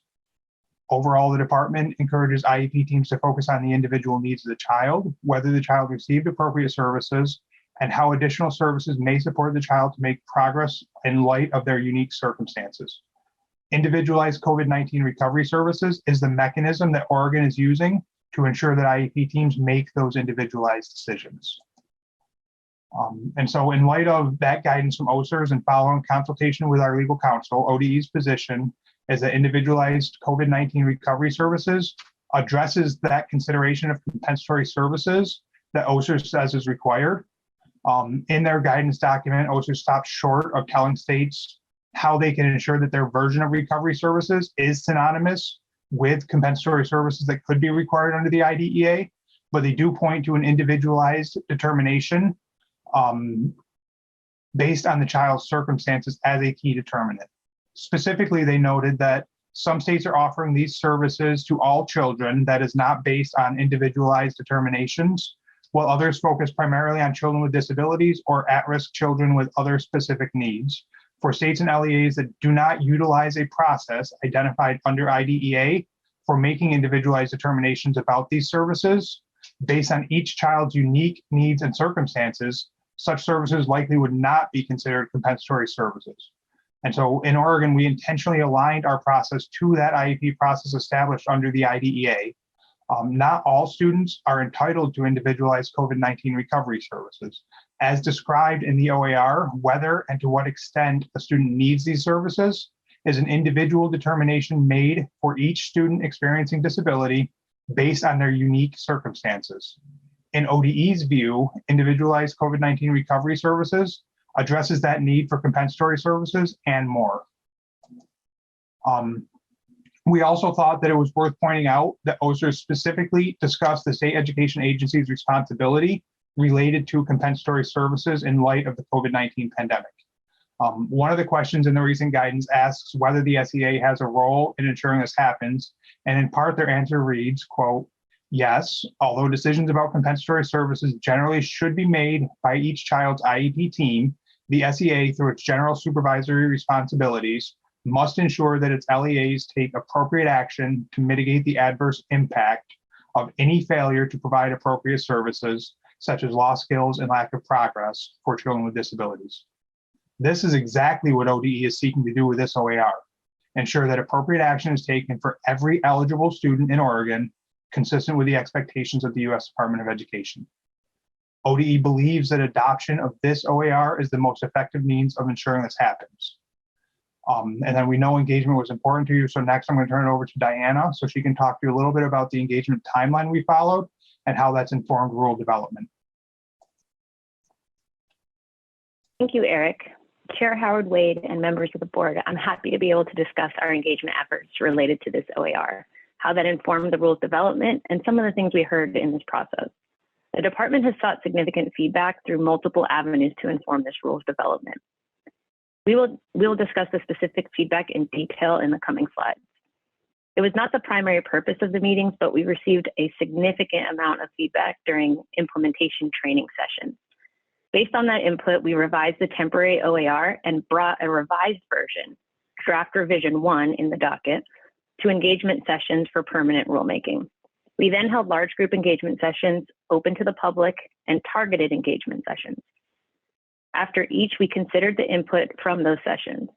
We again revised the rule, resulting in draft revision 2 that we brought to the Rules Advisory Committee. We shared the version of the rule we were taking to the RAC statewide in a bulletin to special education directors. Most of the novel feedback from the RAC was related to supporting school staff in regards to implementation and supporting parents in regards to accessing and understanding this process.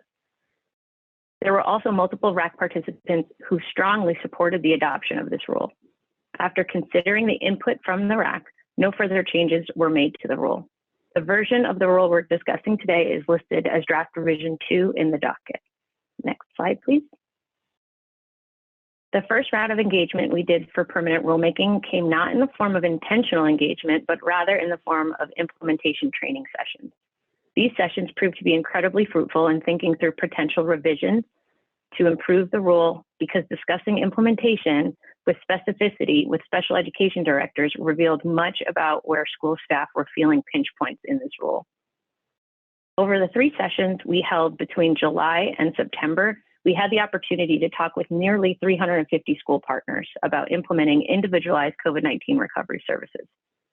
We also held a training session with FACT Oregon staff to support partner understanding and parent training. Again, receiving feedback was not the primary purpose of this engagement, but it provided an opportunity for meaningful connection with folks who bring a different lens to this process. Each of these connections resulted in significant feedback about the rule.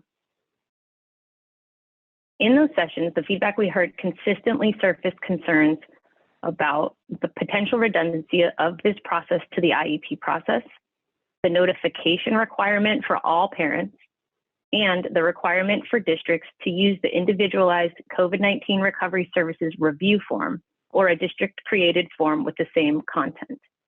Due to the form contents not being specified in the rule, the section asking whether the parent was in agreement, that the form seems redundant to prior written notice requirements established in other rules, and the belief that this sets the stage for contention.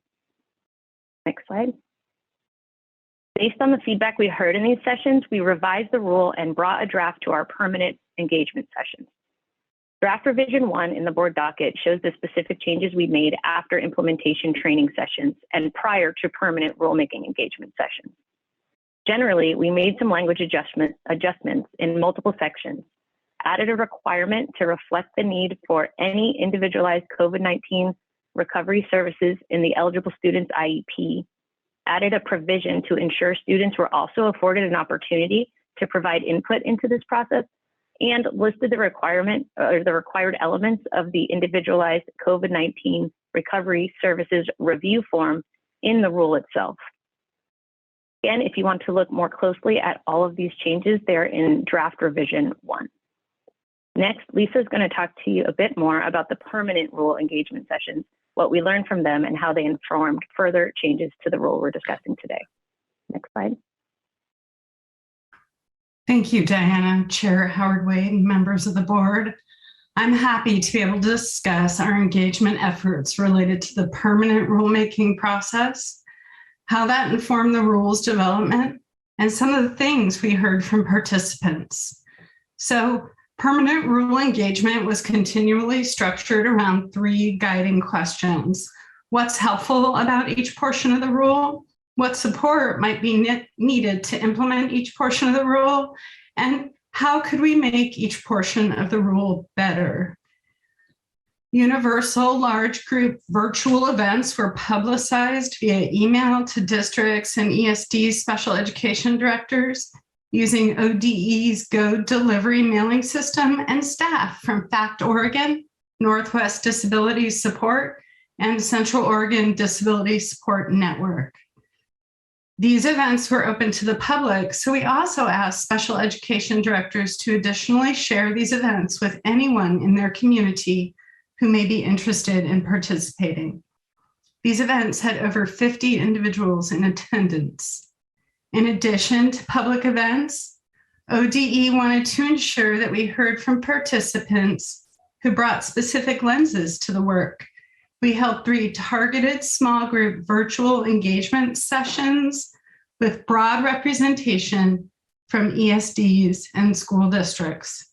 School districts were intentionally chosen to reflect a range of student populations with sessions for small, medium, and large school districts.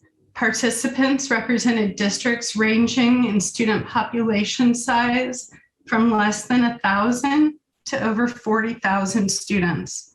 Districts and ESDs were also selected to ensure representation from various areas of the state. This includes the Portland metro region, the Willamette Valley, the South Coast, Southern Oregon, Central Oregon, and Eastern Oregon. In total, ODE invited 28 school partners to these sessions, and we had rich conversations with the 13 attendees. In addition to these events, the rule was presented to the ODE Rules Advisory Committee last week. These engagements yielded an abundance of feedback for ODE to consider. We've already discussed some of that feedback today, and we'll touch on more in the next slides. And we've also included a summary with the attachment to the board docket. Next slide. Thank you. In these permanent engagement sessions, we heard a number of concerns related to the rule. We considered all of this information, and we made significant updates to the proposed rule language as a result. Feedback consistently surfaced concerns about, first, clearly defining the meaning of individualized COVID-19 recovery services. The rule already had a definition in it, but we reviewed it and made sure it explicitly calls out the definition. Next, the consideration of individualized COVID-19 recovery services during initial IEP meetings. Therefore, we added some language to provide more clarity around why this is needed and must be done. Which students are potentially eligible for individualized COVID-19 recovery services? Well, we changed the language reference to eligible students and then added a definition of eligible students to ensure clarity here. The consideration of individualized recovery services is redundant to the IEP process itself. Yes, the processes are intentionally aligned, and Diana will come back to this topic later. The consideration of individualized recovery services is redundant to the IEP process itself. The processes, again, like I said, are intentionally aligned. And then there was concern regarding the timing of meetings and the potential to possibly overburden staff. The rule intentionally does not prescribe a time frame, as it could be very significantly based on each eligible student's circumstances. And we can't really disagree with the idea that school staff are carrying heavy burdens right now. In fact, that was the feedback we received from OEA too. They did not disagree with the intent of the rule, but they were concerned about the impact of its implementation on teachers' workloads, the possibility of burnout, and the potential for losing vital special educators from the profession. This is a concern that ODE shares, and we're willing to work with interested parties to think through how to best support teachers in this important work. Much in the same way, notification requirements for all parents was a concern. We felt that this was so critically important to support equity that we could not eliminate this requirement. Including a notification requirement supports the meaningful input and participation of all parties. We also heard that the prior written notice was the form specific to recovery services was problematic because it required an explicit test of parental agreement, and it felt redundant to the prior written notice requirements already established in separate OARs. They believed it set the stage for contention between parents and school districts. We made significant revisions to the rule related to individualized COVID-19 recovery services review form that should resolve many of the concerns we heard. And it's important to note that we did maintain some of those notification requirements because they support the family's ability to meaningfully contribute to and participate in this process. And then finally, we heard from some of our participants that they felt the rule created concerns related to equitable access to these services. Diana is going to come back to this concern and the concern about introducing contention into the process in an upcoming slide. We discussed most of these changes on the last slide, but we wanted to capture for you the specific location of changes that were made based on the input and feedback we heard in engagement sessions. Our revisions in response to feedback we heard were as follows. We added section 1 to clearly define eligible students. We added section 2 to further define individualized COVID-19 recovery services. We removed language inherent in typical IEP processes, previously section 3 and 4. We added to section 3 for clarity around consideration of individualized COVID-19 recovery services for eligible students and when developing an initial IEP. We added section 4 to address concerns over meeting timing and meetings held under the temporary rule. We revised section 7 to remove redundant prior written notice requirements. We added section 9 to separate the facilitated IEP option from the written notice. And we added section 11 to include a sunset clause. So based on all of that engagement and feedback at this point, draft revision 2 represents our current best thinking as to what ODE will be asking the state board to adopt when we return to this rule in December. However, we will continue to consider any additional public input received and may update the rule based on that consideration. With that, I will ask Diana to touch on those last 3 themes I mentioned she would cover a couple of slides ago. Diana? Thank you. We thought it was important to close with a discussion of the broad themes that we've heard throughout the various engagement processes to inform your thinking about this rule between now and the next time we come before the board. There were 3 themes from our engagement that seemed to be the most important from varied input. First, participants wanted us to carefully consider the structure of this process to remove duplicative elements.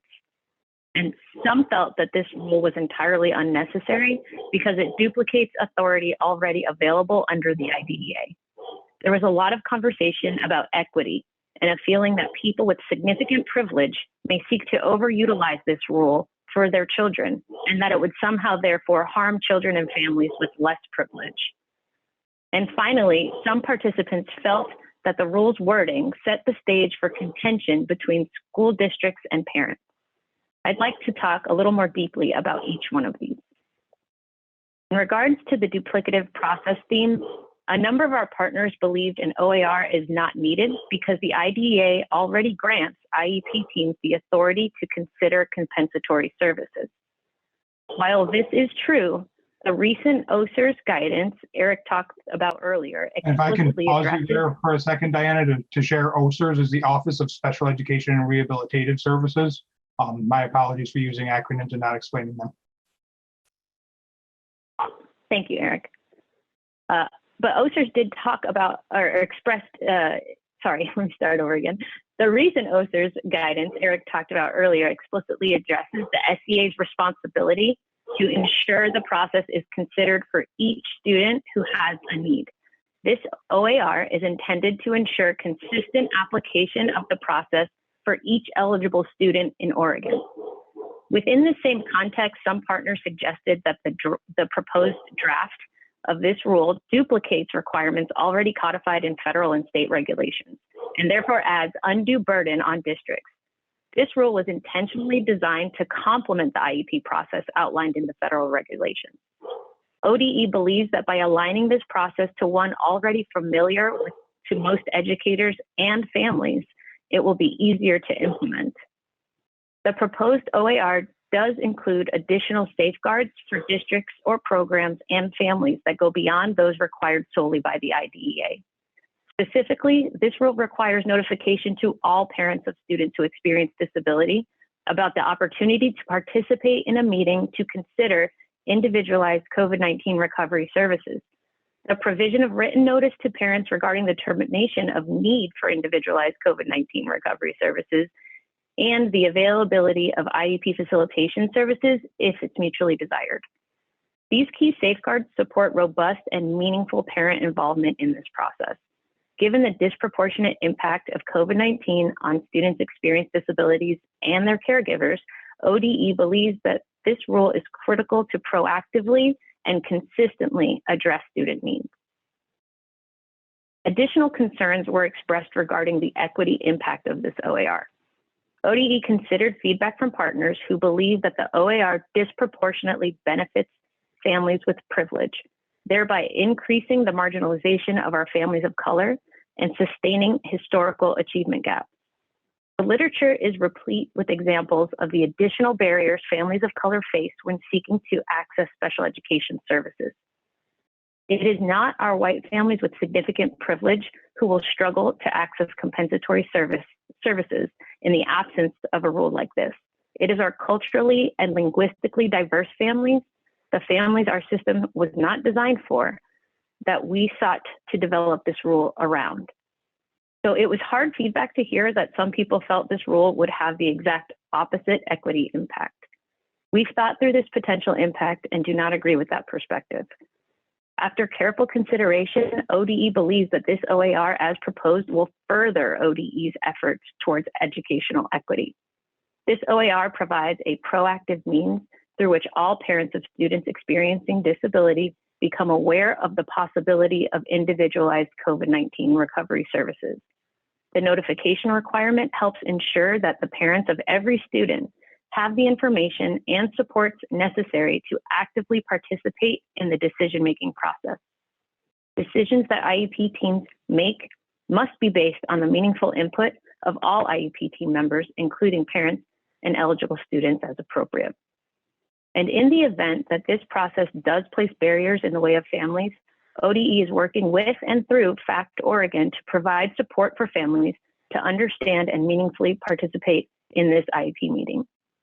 ODE is joining FACT at a parent training event this upcoming weekend, covering this exact topic, among other things. Finally, initial feedback on the temporary OAR and current feedback on this proposed rule surfaced concerns that it may set the stage for conflict and disagreement. In line with the recent guidance from OSERS, ODE continues to emphasize the critical importance of IEP teams having robust conversations that allow parents and eligible students to have meaningful input into this process. However, ODE did make significant revisions to the proposed rule to honor the feedback we received. In doing so, ODE sought to ensure parents and students still were guaranteed the opportunity for meaningful and ongoing collaboration with their teams. There is still certainly the possibility of disagreement and contention in this process, and that is true for all IEP meetings and all special education matters, and it's worth discussing briefly. Contention in the IEP process can be a good thing. Contention often makes the product better. When people do not quietly disagree, but rather speak up and let their disagreement be known, the IEP can consider their perspective. Strong facilitation can help IEP teams navigate the multiple perspectives that are expected at an IEP meeting table, ensuring that everyone's voice is heard and valued. And as the sum of all of this, that is what ODE is seeking to ensure. Every eligible student has an IEP team that thinks through what this last 19 months has meant for them and their education. ODE believes that the proposed OAR provides the necessary structure and information for IEP teams to come together, work in good faith to consider the student's circumstances, and come to an agreement on a path forward. Next slide. With that, Chair Howard Wade and members of the board, we will say thank you again for the opportunity to appear before you to present this rule, requiring IEP teams for every eligible student to make decisions about individualized COVID-19 recovery services. And the floor is open to any questions you may have. Thank you, Eric, Diana, and Lisa. Thanks for your presentation. I see that Director Gill has his hand raised, and it looked like Vice Chair Martinez Zapata was also about to raise hers. So we'll start with you, Director Gill. Thank you. I really want to thank this team and the leadership in our Office of Enhancing Student Opportunities. really appreciate the listening that you did and the refinement of this rule. And I just want to highlight 3 pieces of this that this team did remove a lot of the redundancy that was noted and did align this to processes that already exist. This will save staff time as they go through the process. I also want to note that by maintaining this requirement, we are saving staff time in districts across the state of Oregon and for the Department of Education, who will be engaged in legal lawsuits if we don't have a rule like this in place to support our students and their access to their learning. And finally, I also want to note that while we have made, I think, significant changes to reduce this burden, maintain it so that we don't have additional burdens that come in behind it, that at the center of this, we need to, I think what we heard in the last part of that presentation was that this was initially put forward to support students who experience disability and the access that they have currently and had during the pandemic to their educational services. And that is on us. So our system is designed to serve students. It's not designed to serve those of us who work in the school districts or at the Department of Education. And while it is tremendously hard and staffing is a tremendous challenge right now, we do have federal funds to support these services, as challenging as it might be to actually hire people to perform these duties. We need to keep at the center of this the students that we're trying to serve. And so I want that to be put forward. I think that if you remember back to the previous meetings, this rule received praise from organizations that support students with disabilities. And we need to keep that in mind as we go forward as well. So thank you.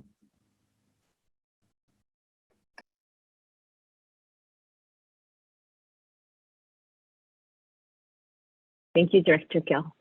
I see that there is Director Scurlock's hand, and then Teacher Advisor Bergman Perez, and then Superintendent Advisor Sipes.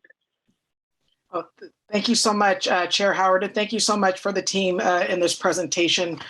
I do have real concerns about this, and so I'm thinking of myself and as fellow educators and people that I've had conversations with across the state around their, of course, always wanting to support students who are on individual education plans, as well as students on 504 plans and things in that order. But my concern is the additional meetings or potential additional meetings. And I know just in my experience and with some of the conversations that I've had at the local and state level, the issue around timing, like how to do that. And if there's a way of instead of adding additional meetings or recovery meetings, to put that into the annual meetings that we have for each student students who are on individual education plans. Again, the lack of time. There's even issues where they have to pull a teacher out of the classroom while they're teaching.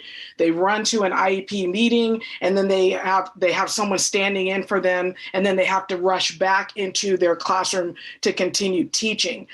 That is never ideal. And to imagine that happening more than once throughout the year is already stressful when it happens for those IEP meetings. But to have that, even the thought of that happening multiple times throughout the year, doubled or possibly doubled, is really concerning. So I wanted to bring that up. And then also, just around making sure parents are informed and things in that order. You know, I know that that's possible whenever a parent needs or wants to revise IEP or have a meeting, that's always available. So in some ways I was seeing the redundant part, and that was mentioned in the theme, the duplicative process for number 1. So I just wanted to voice some of those concerns around that and trying to make this work, and being an educator in the classroom and saying, ooh, it's already really hard trying to weave in and have an administrator or a teacher come in for a little bit so I can exit to go to a meeting, and then doing that again and not being able to implement that or add that into one meeting for the annual meeting, or have the possibility of adding a meeting just if the parents request it, which is established. I think that's a better process especially with the workload issue around that. Again, it's all about students, but I don't know if people realize how complicated it is having to make those adjustments and juggling as classroom teachers. So I just wanted to put that out there. Thank you. Thank you, Director Skurlock. Oh, go ahead. So just real quickly, I wanted to point out as a point of clarity that we did seek to align this to that annual review process and the initial IEP process. So the way the rule is worded is that IEP teams must consider the need for individualized COVID-19 recovery services at each initial IEP and annual review meeting. And then structured it so that parents can request that, or any member of the IEP team, I believe is the way it's worded now, can request that meeting happen earlier if there's a need for that. But we agree absolutely, like we don't want every IEP team in Oregon to come together specifically and only to consider the need for individualized COVID-19 recovery services, unless there is a need that's so pressing for that individual student given their circumstances that it cannot wait until the annual review or the initial IEP meeting. And I know I've heard lots of concerns about the increased workload and the challenges related to that. And I do think that they're worth talking a little bit about. And I think Lisa might have some thoughts to share on that if you're interested in hearing it. Yes, I am. Thank you so much, Eric. I appreciate it. And thank you for your feedback, because in honesty, I just, and I always want to be supportive of things when it comes to special education, all those kind of things. But I admit, even in my workload, I can't even imagine. And I don't have, I was just thinking of my classroom. I have some teachers who have like 15 kids per class on an individual education plan. And they're teaching 5 classes or, just depending on their work schedule.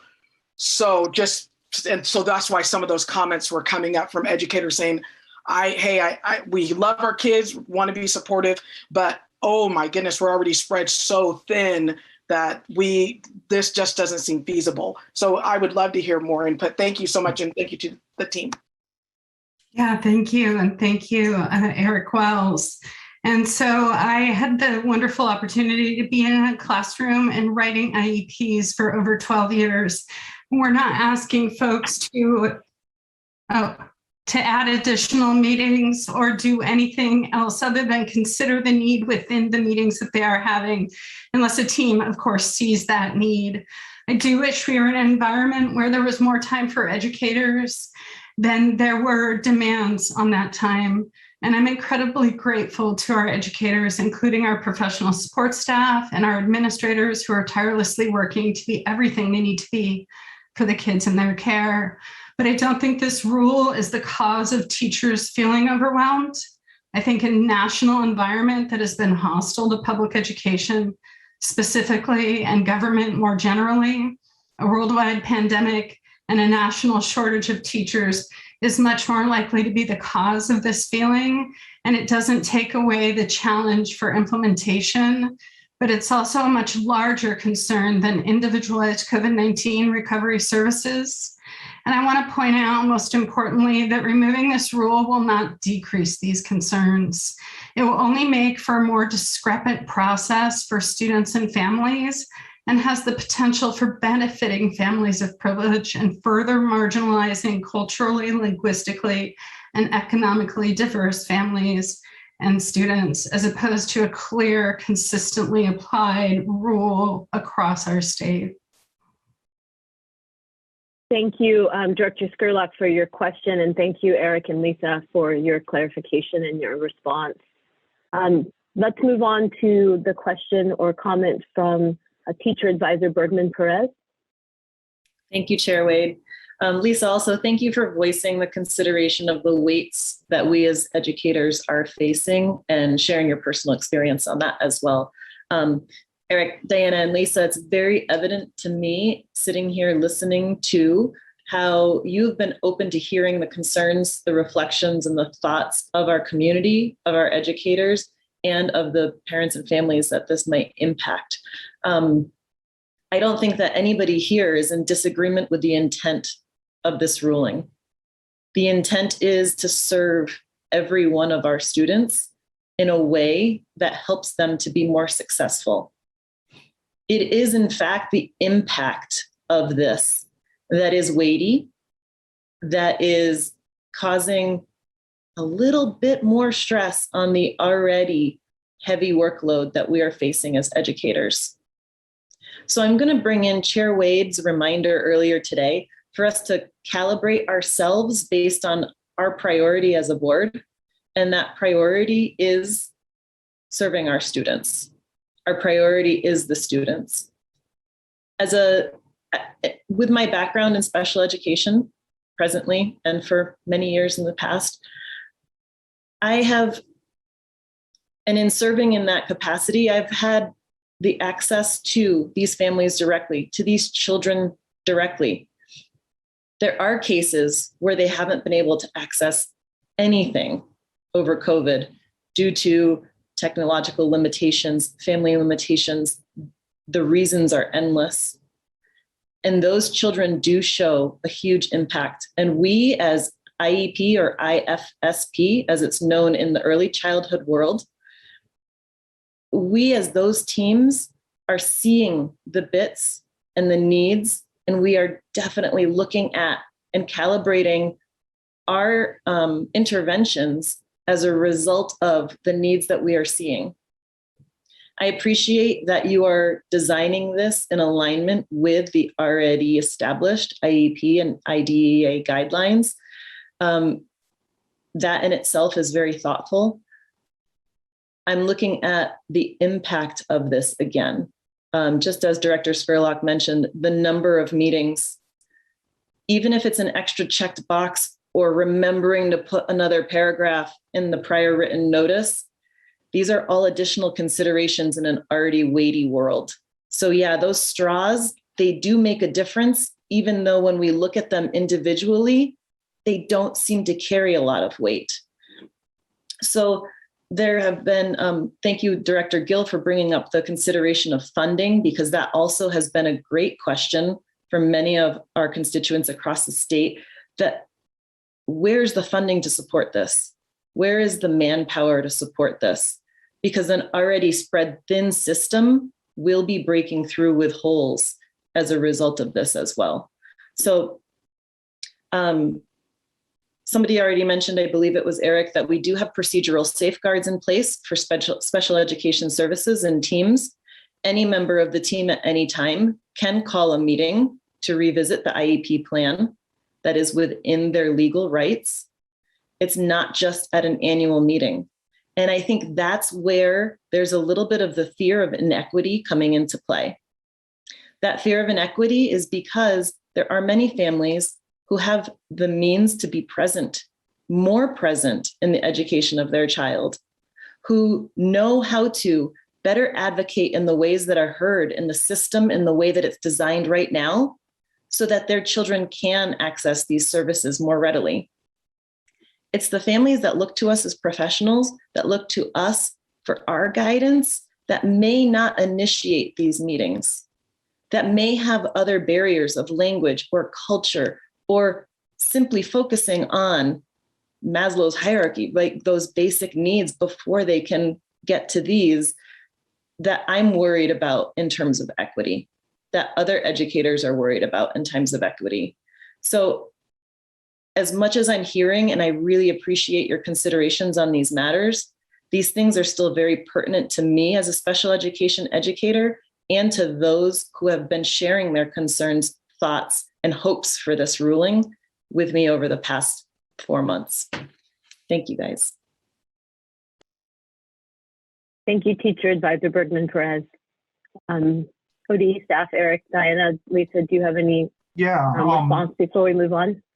So I have a couple of things. I think Lisa already touched on workload, but I just wanted to reiterate that, yes, we recognize that it is more work, and we agree with that. And yeah, it's unfortunate, but we do believe it's necessary work.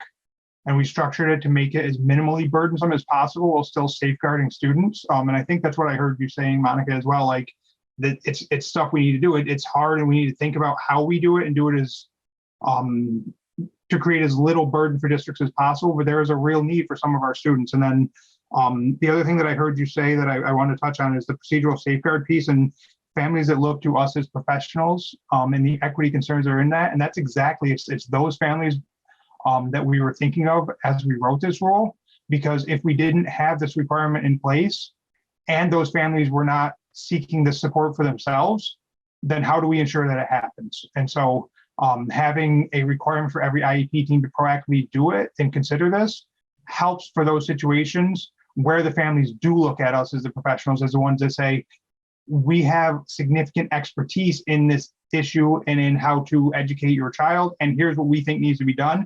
Families place a tremendous amount of trust and faith in the education system when we're going through IEP processes.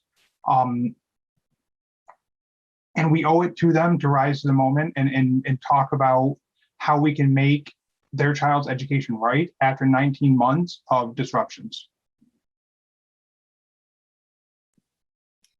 Thank you so much, Eric. I know change can often be challenging and for everybody. Thank you. I want to note that we are going to be going a little bit over on this conversation in anticipation that it would be a long one. We have some flexibility with other presenters. So I see hands up from Superintendent Advisor Sipe, from Director Colonna, and from Vice Chair Martinez Zapata. If there's anyone else that wants to get in the queue, let's go ahead and do that. And then we'll let these be our sort of last conversations around this topic. Remember, there's also the first reading, which means we will have time to see some either revisions or edits or incorporation of some of the feedback and questions that the board has asked at the next time we see this. Thank you. So Superintendent Sipe. Thank you. I had no concerns about this moving forward in June because I absolutely see and understand and respect the need for this. And I also understand the concern that we have about lawsuits and other areas from the feds if we don't have these pieces in place. So in June, I was on board and didn't have concerns. In October, I have grave concerns because the areas that have been presented don't feel to me least restrictive environment, to use a special education term. So instead of looking at what are the minimum areas that we need to meet to make sure that we are providing these opportunities for students, it feels as though this large process was created. And I understand that it has been refined since then, but it still feels like a lot of those elements of stress points are present. And I often ask my own adult children, are you trying to make a statement? Are you trying to make a difference? And decide which one it is and then move forward. And with our staff, are you trying to deliver a plan or are you trying to deliver actions towards kids? And when I look at the actions that will happen for kids versus the plan, I don't see the action. And I'm very concerned about the amount of stress that's being put upon our special education educators because of the one more thing piece, and also the great responsibility they feel and this constant legal loom that is over them, that if they miss a single step in any given process, they're ultimately held responsible for that. And ultimately, kids pay the price for those things because most of the solutions end up being costly and after the fact, and then that creates challenges for funding and other things. And so just to put this into some perspective, our special ed director, I checked in with her on this, and I'm assuming it was part of the temporary rule, was to notify all families that they had the opportunity to request these services and that they could request the meeting ahead of time or that we could talk about it during their IEPs. And so she sent 145-ish letters to all of our families, translated, mailed, et cetera, and then received not a single bit of parent feedback or question or phone call after all of those 145 plus letters. But now she still has to scan in every one of those letters into our system to be sure it's part of the student's file. She has to document that in the activity log for that student's special education file. So the amount of work is here. The amount of impact to families actually here, because no one voiced that they needed anything because we already have a lot of those processes in place. And I understand there may be some places where there's a lot of need for this or request or et cetera, but it feels like a large process for all instead of a minimum process that could be expanded upon if needed. And that's my concern. I appreciate that you've been so open to feedback. I would also ask that a lot of parents of color with special education student needs are being asked about this, because I know a lot of our families are really overwhelmed right now as well. And the idea of having one more thing on their plate is pretty overwhelming too. And so when I heard the concerns about who will be seeking these services and who will not, I echoed those concerns. And then when I heard, but we disagree, and I thought, well, wait a minute, did you talk to those parents? I'm concerned about that, because in all the feedback that I heard, I didn't really hear parent voice. So all that to be said, I know you're facing some really challenging situations here. I know you're trying to do what's right for kids. And I don't think we're quite there yet, but I appreciate the path that you're on. And I appreciate knowing that I know you're going to continue to work for kids. Thank you, Superintendent Advisor Sipe. Director Colonna. Thank you very much, Madam Chair. I appreciate the opportunity to thank the staff for the work that they've done on presenting this. But I also want to bring out the point on how important it is, the advisory role that we have.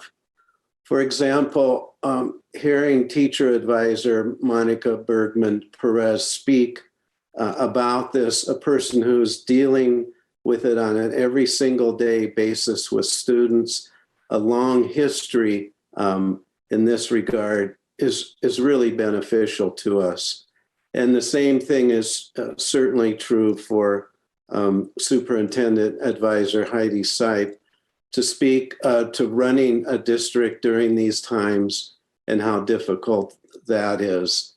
And I always think to Jennifer, who is working with students on a daily basis and also in this role, how important her comments are. So I'm really trying to make one main point here, and that is that we greatly benefit from the teacher advisors, and then those who are on the board as directors but are actually working with students each day, how helpful their comments are for us. So I thank each of you for that. It certainly is enlightening to me, and again, the staff, all the hard work you've done to present this for us. Thank you very much. Thank you, Director Colonna. Vice Chair Martinez Zapata. Thank you, Chair Howard Wade. So, can you hear me? Yeah. Okay, thank you. I agree totally with what Jerry just indicated. That having the experts, the people on the ground who do the work, weigh in and advise. That's your role. That's exactly what you're doing, and I appreciate listening to it. I frequently hesitate to make comment or give comment or feedback or input on situations like this, particularly because I am not specifically the expert in some of these situations. So listening to the comment is fantastic. It's very important. And then what I take my role as is to have to weigh the information that we're getting from every direction, and then trying to coalesce the best process moving forward.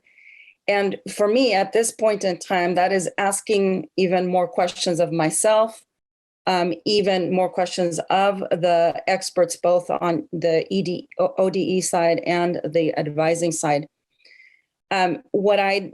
What I have to get at, what I'm hearing, and what I have to get at, and what I have to ask, I guess, at this point in time, is something that I think Heidi mentioned, or it might have been Monica, and that is the least restrictive environment is our goal, right? The least restrictive environment in how we work with every student, a model that allows all students to thrive with the least amount of restrictions possible, and focusing on the student.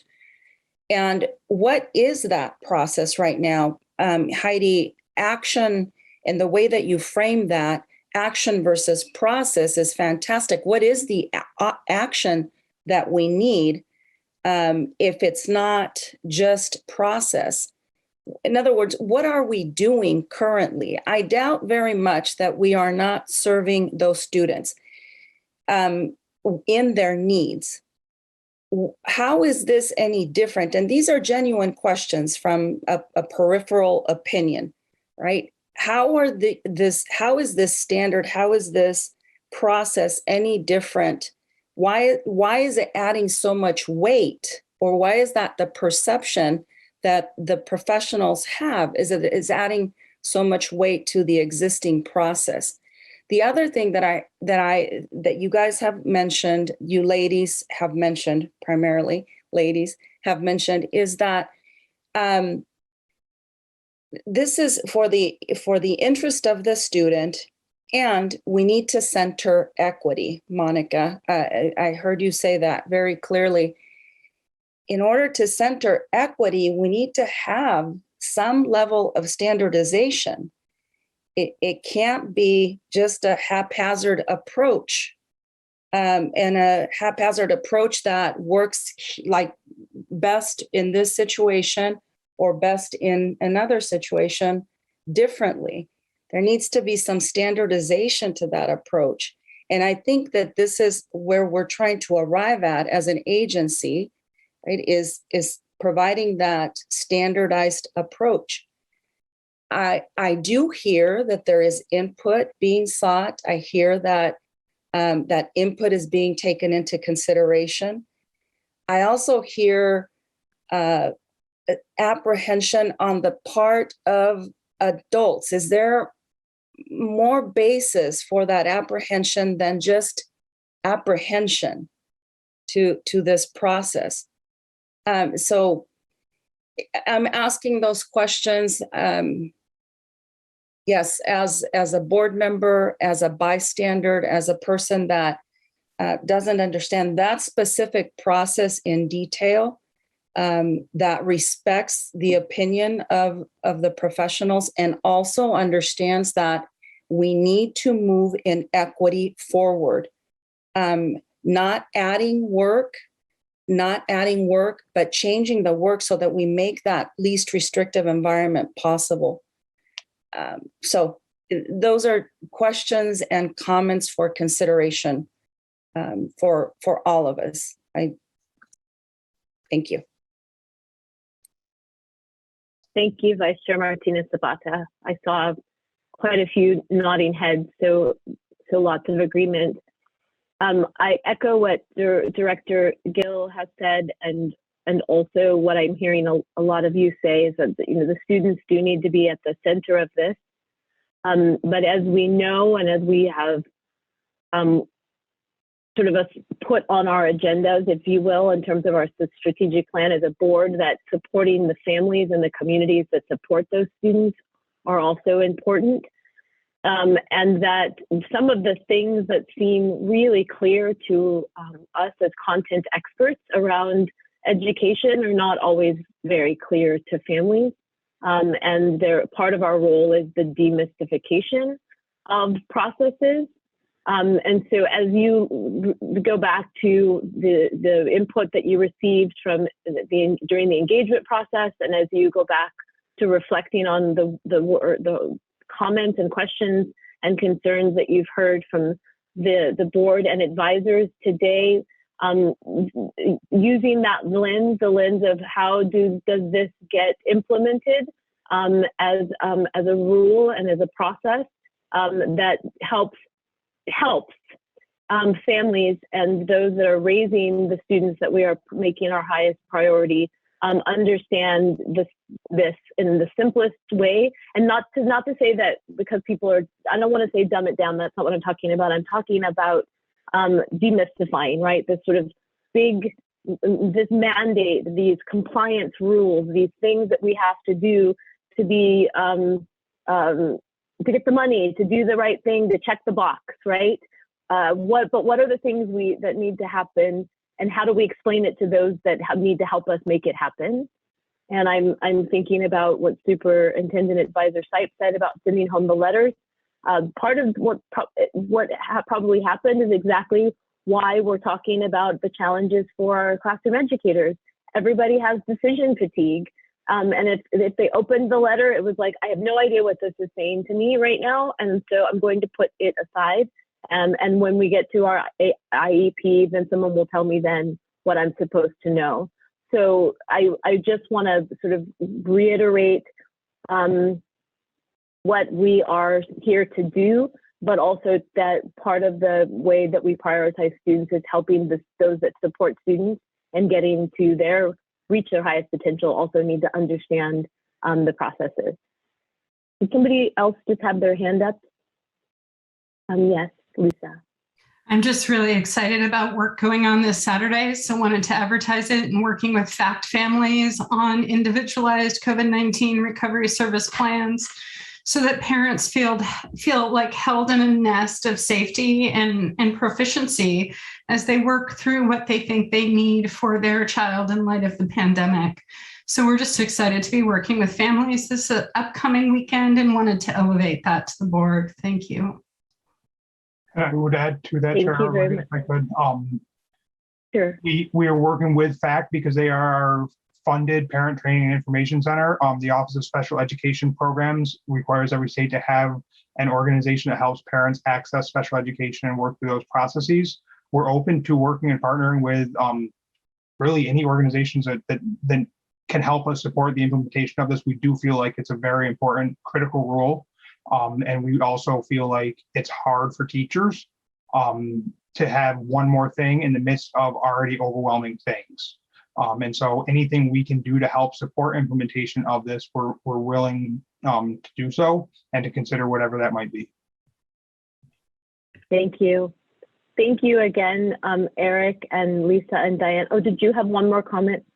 Yeah, I just wanted to point out the IDEA county contacts, and every district has one, which is a specialist in special education that special education directors can reach out to for one-on-one conversations and support around any topic, including individualized COVID-19 recovery services. And we are there for them in collaboration and support of their own workload and student success, as well as their own success and continued job performance. So I wanted to elevate the work of that group. Thank you. And thank you for taking the feedback and the questions and the concerns back to the work that you will be doing before you come back to us again. Thank you. We really appreciate that. So we're going to, if the Farm to School grant permanent rules presenters are ready, we're going to go ahead and move on. I see Rick Sherman from Child Nutrition Team and Director Dustin Melton from the Child Nutrition Team. Yeah, thank you. Thank you. Good morning, Chair Howard Wade and members of the board. My name is Dustin Melton, and I'm the Director of Child Nutrition Programs, Pupil Transportation in the Fingerprinting Unit with ODE. And I'd like to introduce Rick Sherman, who is ODE's Farm to Child Nutrition Program Analyst. Rick's going to provide a presentation on our first read of permanent rule changes for our Farm to Child Nutrition Program grants. Rick, I'm going to go ahead and turn it over to you. Okay, thank you, Dustin, and thank you, Chair Howard Wade and members of the board. I am Rick Sherman. I'm the Farm to School Analyst for the Child Nutrition Programs. So what I'm going to share with you today is nothing new to you. Like Dustin alluded to, we did have these rules before as temporary rules back in June of the summer. So we've been operating under the temporary rules, and now we're making them permanent, and there's no changes in them. But just a refresher for you all, so you all know what I'm talking about. The Farm to School grant is actually 6 different subcomponents. So we have a non-competitive reimbursement grant for Oregon grown and processed food. We have a competitive reimbursement grant for Oregon processed and food. So that's when the sponsors or school districts, in this case, once they use up their non-competitive funds, they can apply for more. Then we have an education grant that's competitive.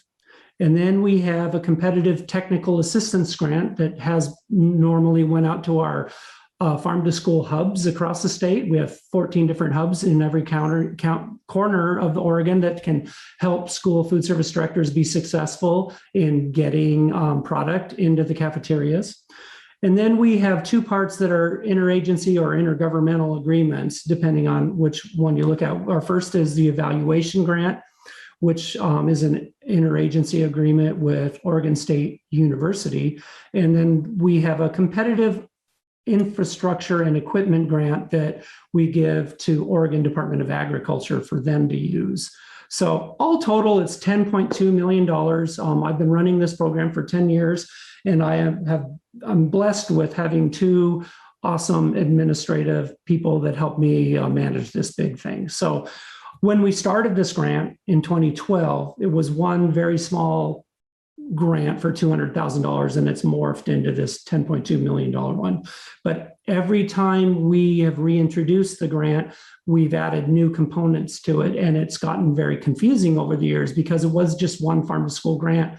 And then when we have rule changes, like it's happened before, where board members have said, wait, we've already done rule changes for this grant. Well, I was like, well, that was the reimbursement grant. Now we're talking about the education grant. So it was necessary for us to go in and just clean up the language. And there were components that we had to kind of move around to the different correct subcomponents. And so we did that. So mostly the changes are mostly semantics, moving rules to proper grant categories and renaming the different components so they reflect a more clear understanding of the grant components, and also to match the bill, which gives this grant authority more closely. House Bill 2579 passed in the 2019 session. There's two significant changes. We changed the language to properly reflect the addition of child and adult care food programs. So they were added last session along with school districts, so child care centers and whatnot. So to make sure that they were called out properly. And for the education grant, we changed the ceiling from $200,000 per award as a max award back down to $100,000, which was the original amount. We felt it would be better to spread it out among more Oregonians if we did that. So those are the only two major changes. And again, I've said what those changes were during the temporary things in June. So nothing has been added since then. So the next steps would be recommended adoption in a future board meeting, probably in December. And that is all. And I'm ready to answer any questions you may have. So do we have any questions for Rick or for Dustin? Or comments? Yes, Director Colonna. Thank you very much, Madam Chair. Rick, I wanted to ask you, does the Oregon State Extension Service, are they at all involved in this? I understand Oregon State University is, but is the Extension Service a part of it? Thank you, Director Colonna. Yes, they are. Matter of fact, the main person that will be doing our evaluation that was mandated in our bill is Michelle Markiston, who used to be my counterpart with Department of Ag, but now she works for OSU Extension. And then I spoke of those hubs. Many, if not most of the hubs are actually headed by a OSU Extension person in that county. They're very well suited, and they are fully immersed in this grant. They know what's going on. I talk with them all the time, and they're all over the state. They're helping, I'm pleased to say. Second question, Rick, can you explain the U.S. Department of Agriculture's role in this? Well, the U.S. Department of Agriculture is really, it's a part of the National School Lunch Program we do under USDA. And so this is a state, we operate the USDA National School Lunch Program with federal funds. This is state funds. So typically the school districts, they work under the USDA National School Lunch Program. They buy food with federal funds, and then they get reimbursed for those products with state funds, with this out of the general fund. But I think that's what you're asking. So the USDA has actually a farm to school subsection that they give us a lot of feedback and assistance as well. As a matter of fact, they asked me to speak to the rest of the country on a lot of this, and typically we get calls from honestly all over the country, and a number of other states have started doing grants. We were the first, but now they're starting to do what we're doing. So there's a handful, about 7 or 8 other states that are doing this. But so the USDA is, they have their own farm to school grant that's a nationwide one that anyone can do, but they like what we're doing with our state grant too. Thank you. My last question is, I was in the Beaverton School District and we took part in the program really, really early on. Yeah. But we had grant writers and they could help us access whatever money was available. As you have talked about the multiple different grants here, are these competitive grants or are they grants that are made available to school districts that would be eligible and they're notified, this is a grant that you might want to take a look at?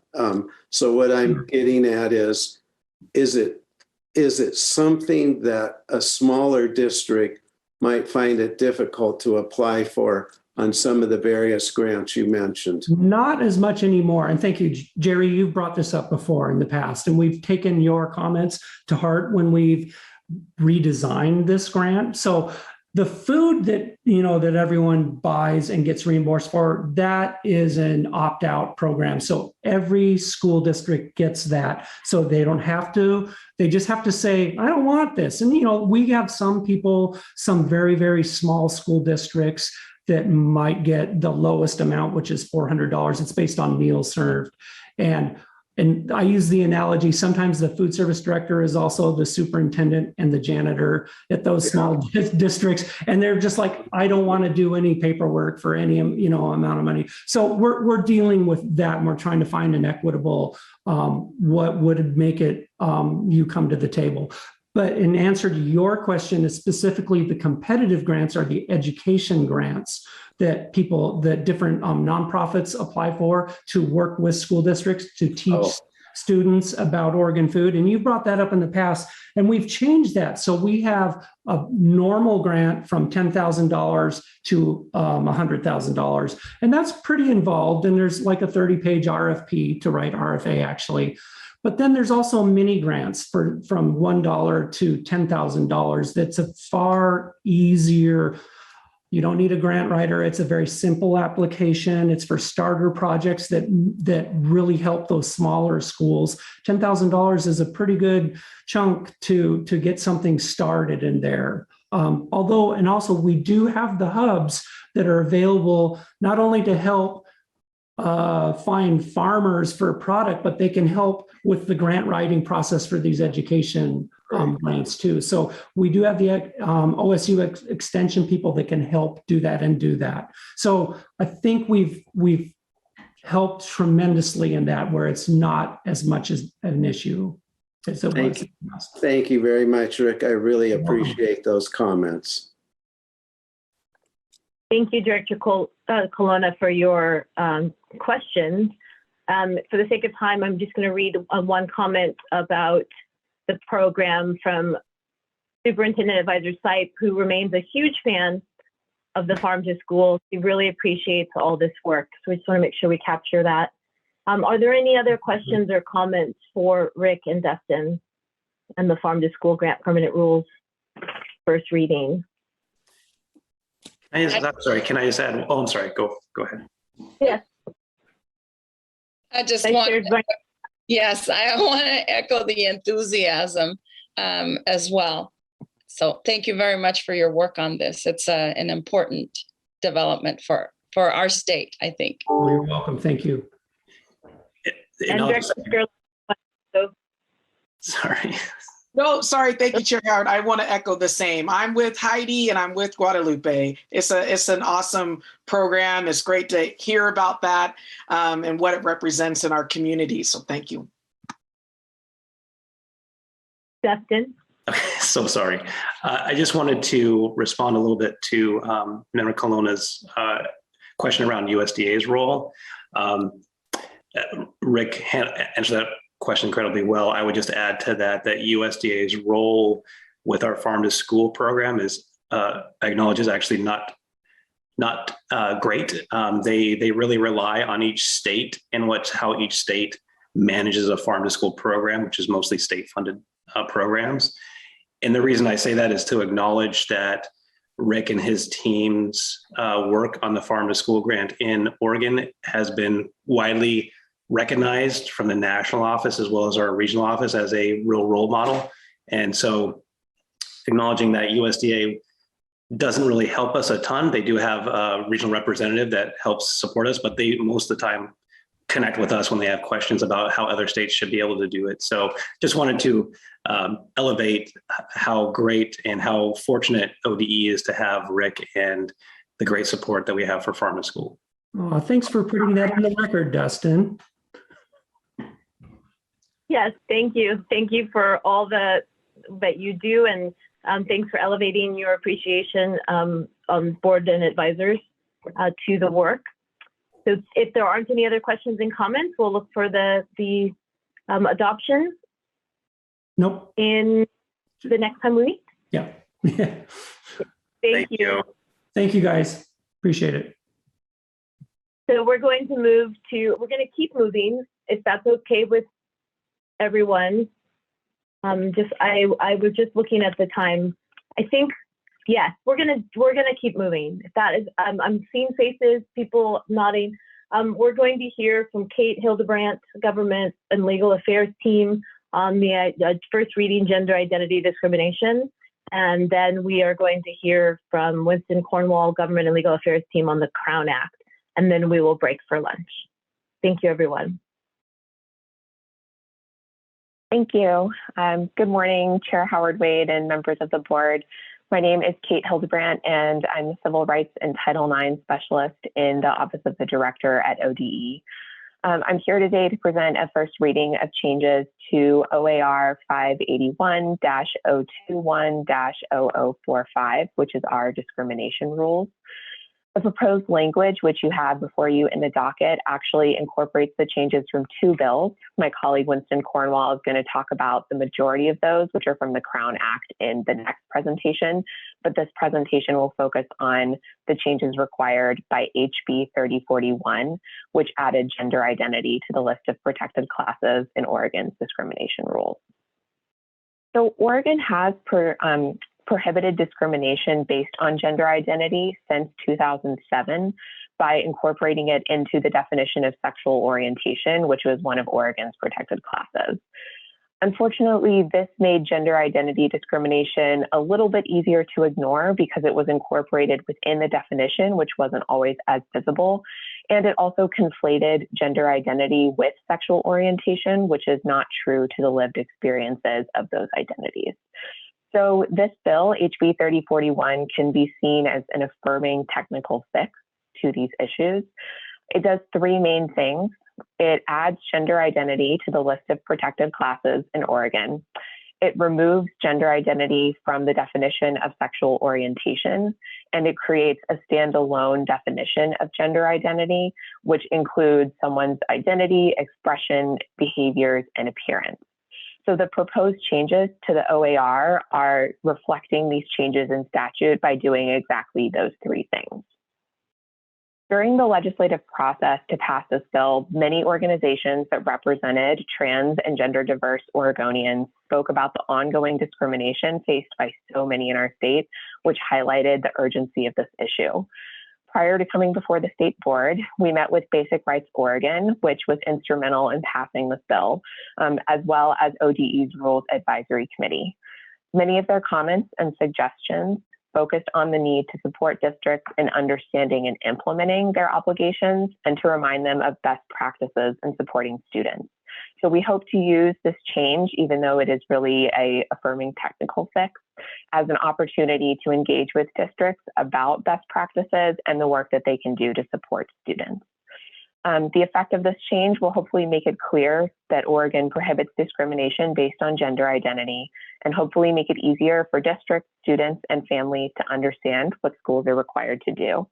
Thank you, and I'm happy to take any questions if you have any.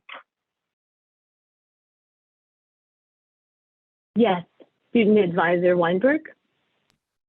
Thank you. I really appreciate this change just because I identify as both gender fluid and pansexual. So separating those identities so they're both represented is super important to me. I'm also just as a separate question, it doesn't look like it's changed, but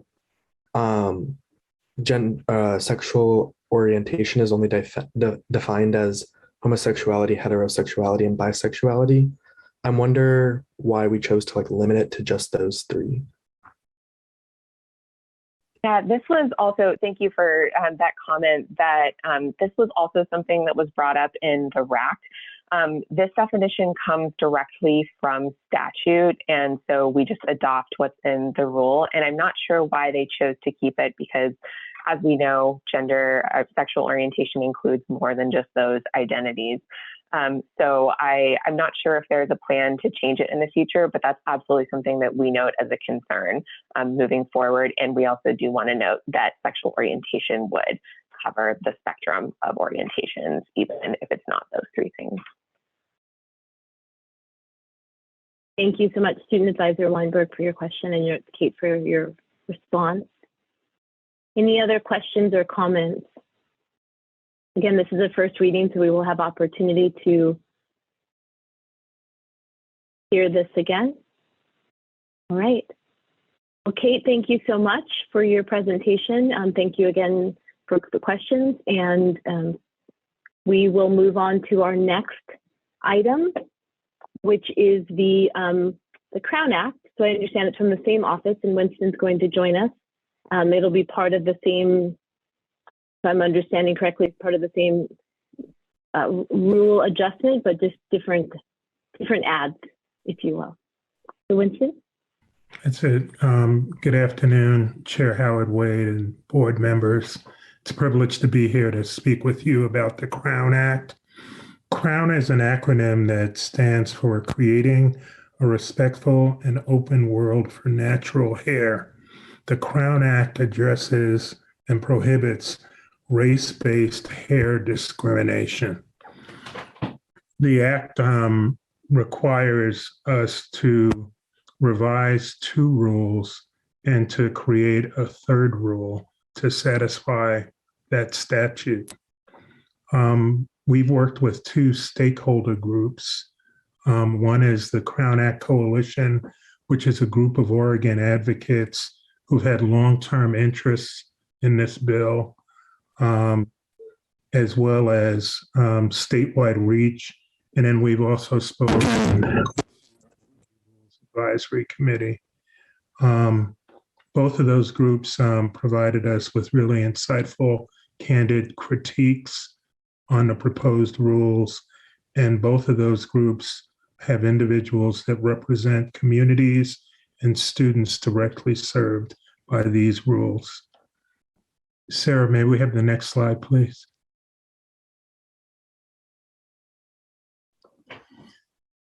The first rule change that's being proposed is to our prohibition of discrimination. What we're seeking to do is include and clarify language from the House Bill 35. And the specific clarification is to deal with expand the meaning of race to include natural hair, hair texture, hair type, and protected hairstyles. May we go to the next slide, please?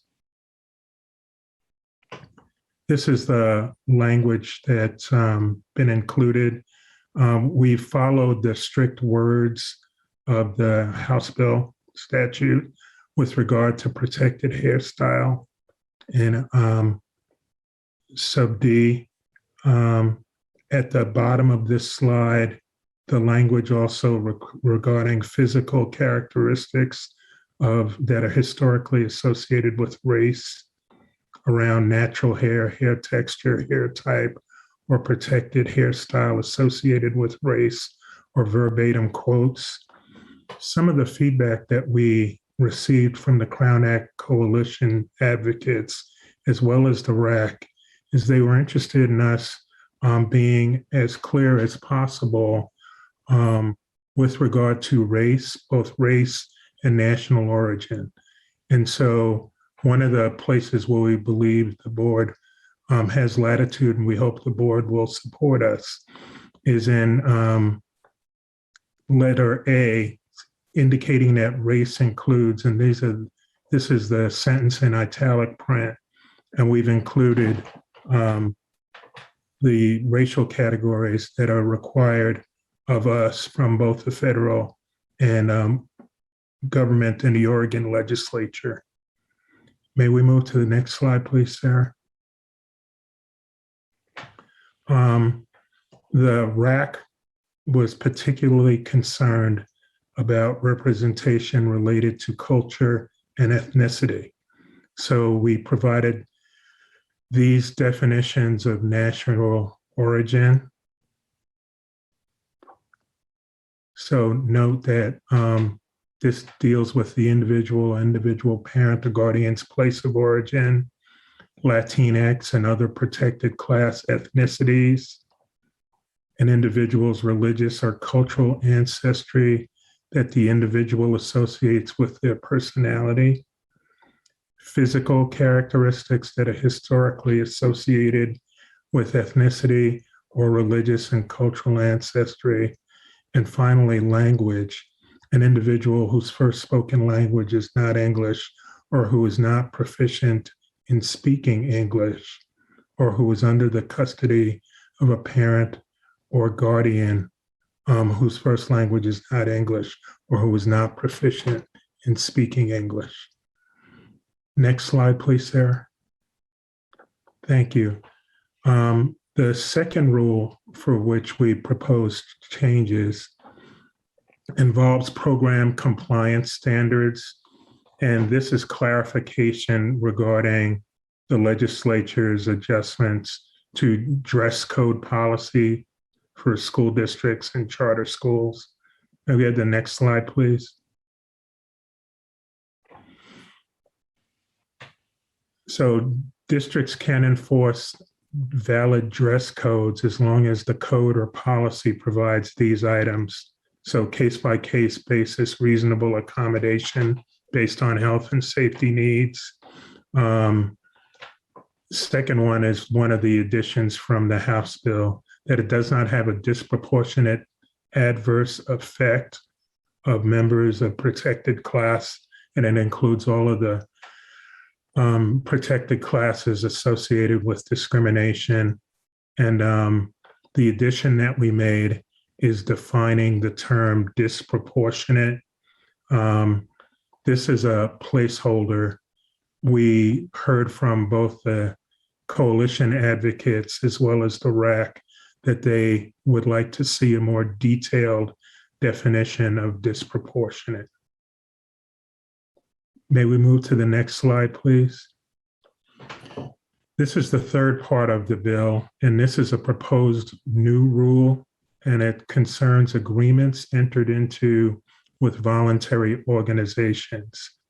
And this also provides some clarification of existing language, but the legislature's intent here is they want to see that they want to limit school districts' authorities to become members of voluntary organizations that administer interscholastic activities or facilitate the scheduling and programming of interscholastic activities unless the organization implements equity-focused policies that meet certain requirements.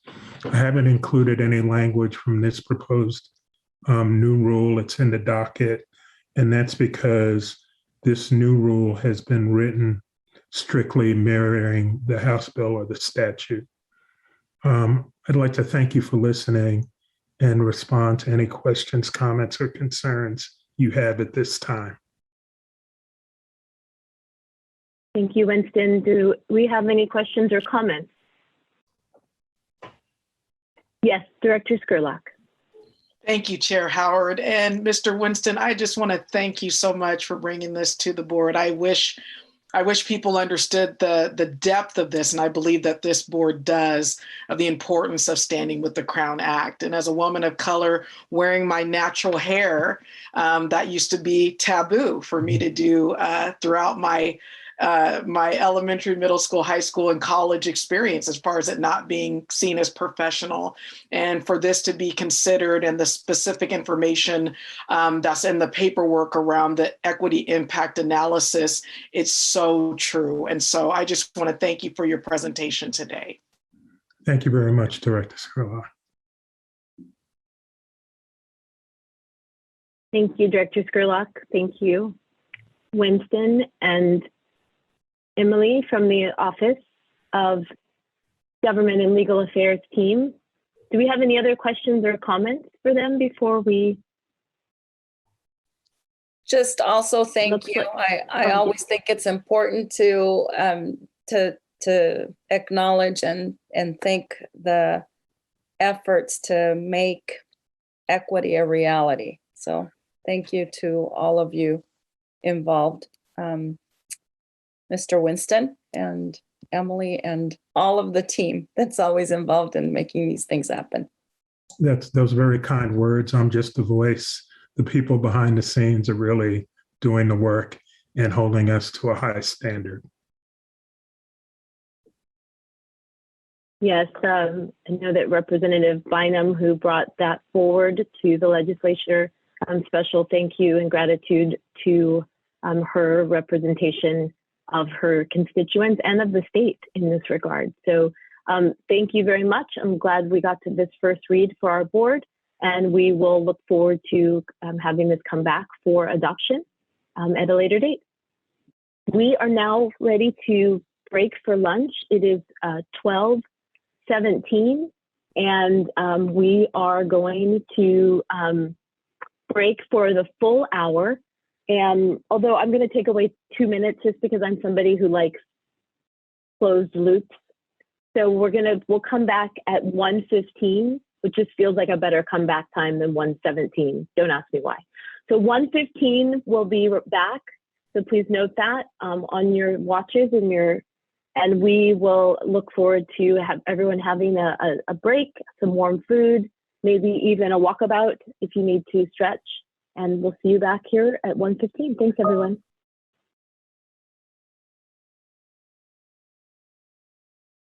Welcome back, everyone. We're now going to go to the adoptions that I thought were missing earlier. They're here at this time.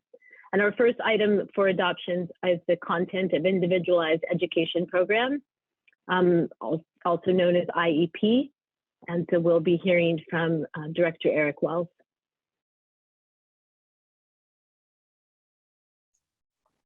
Good afternoon, Chair Howard Wade, members of the State Board of Education. Once again, my name is Eric Wells. I'm the Director for IDEA programs at ODE, and I use the pronouns he, him, and his. Thank you for the opportunity to present proposed rule revisions related to secondary transition content requirements in individualized education programs. This is the second time that we've brought this rule revision to you, and we're hopeful that you'll adopt it today. In our presentation for the first read, we shared this slide with the background for how we came to this requested rule revision. As a brief recap, almost a decade ago, the state of Oregon was sued in a lawsuit that ended up being called Lane versus Brown. That lawsuit alleged that Oregon was violating the Americans with Disabilities Act, or the ADA, through the overuse of mock sheltered workshops and the insufficient use of competitive integrated employment options for Oregonians who experience intellectual and developmental disabilities. The lawsuit was settled in 2015, and ODE has been working in partnership with others to demonstrate compliance with the settlement agreement. As part of that settlement agreement, the state agreed to make significant changes to secondary transition for students experiencing disability. Alongside the Office of Developmental Disability Services and Vocational Rehabilitation, if we can demonstrate substantial compliance by July 2022, the settlement agreement will terminate.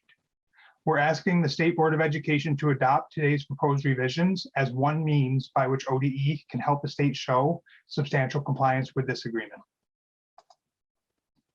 As we shared last time, these proposed revisions came out of that settlement agreement, And prior to our first presentation of the rule to you, the revisions were presented at the Oregon Statewide Transition Conference, were discussed with ODE's Dispute Resolution Committee, and were reviewed by ODE's Rules Advisory Committee.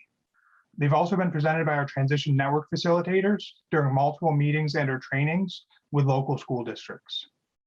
After the first read, this rule was again on the agenda for the Rules Advisory Committee last week, and there was minimal new input about this rule at the most recent RAC.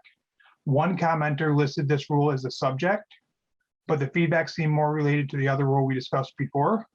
For what it's worth, though, that feedback did focus on the importance of helping parents work to increase student success, which is exactly what this rule will do by ensuring they get the information they need to meaningfully participate in the IEP process. Another commenter suggested that the wording in this rule would be better situated in a different rule and had questions about implementation. We're happy to support implementation of this rule with districts if and when it's adopted. And then we also had one person who submitted public comment that had general concerns related to special education rulemaking processes, but nothing specific that would have informed changes in this rule. We went through the specific word changes with you last month, and we've not revised the language since then.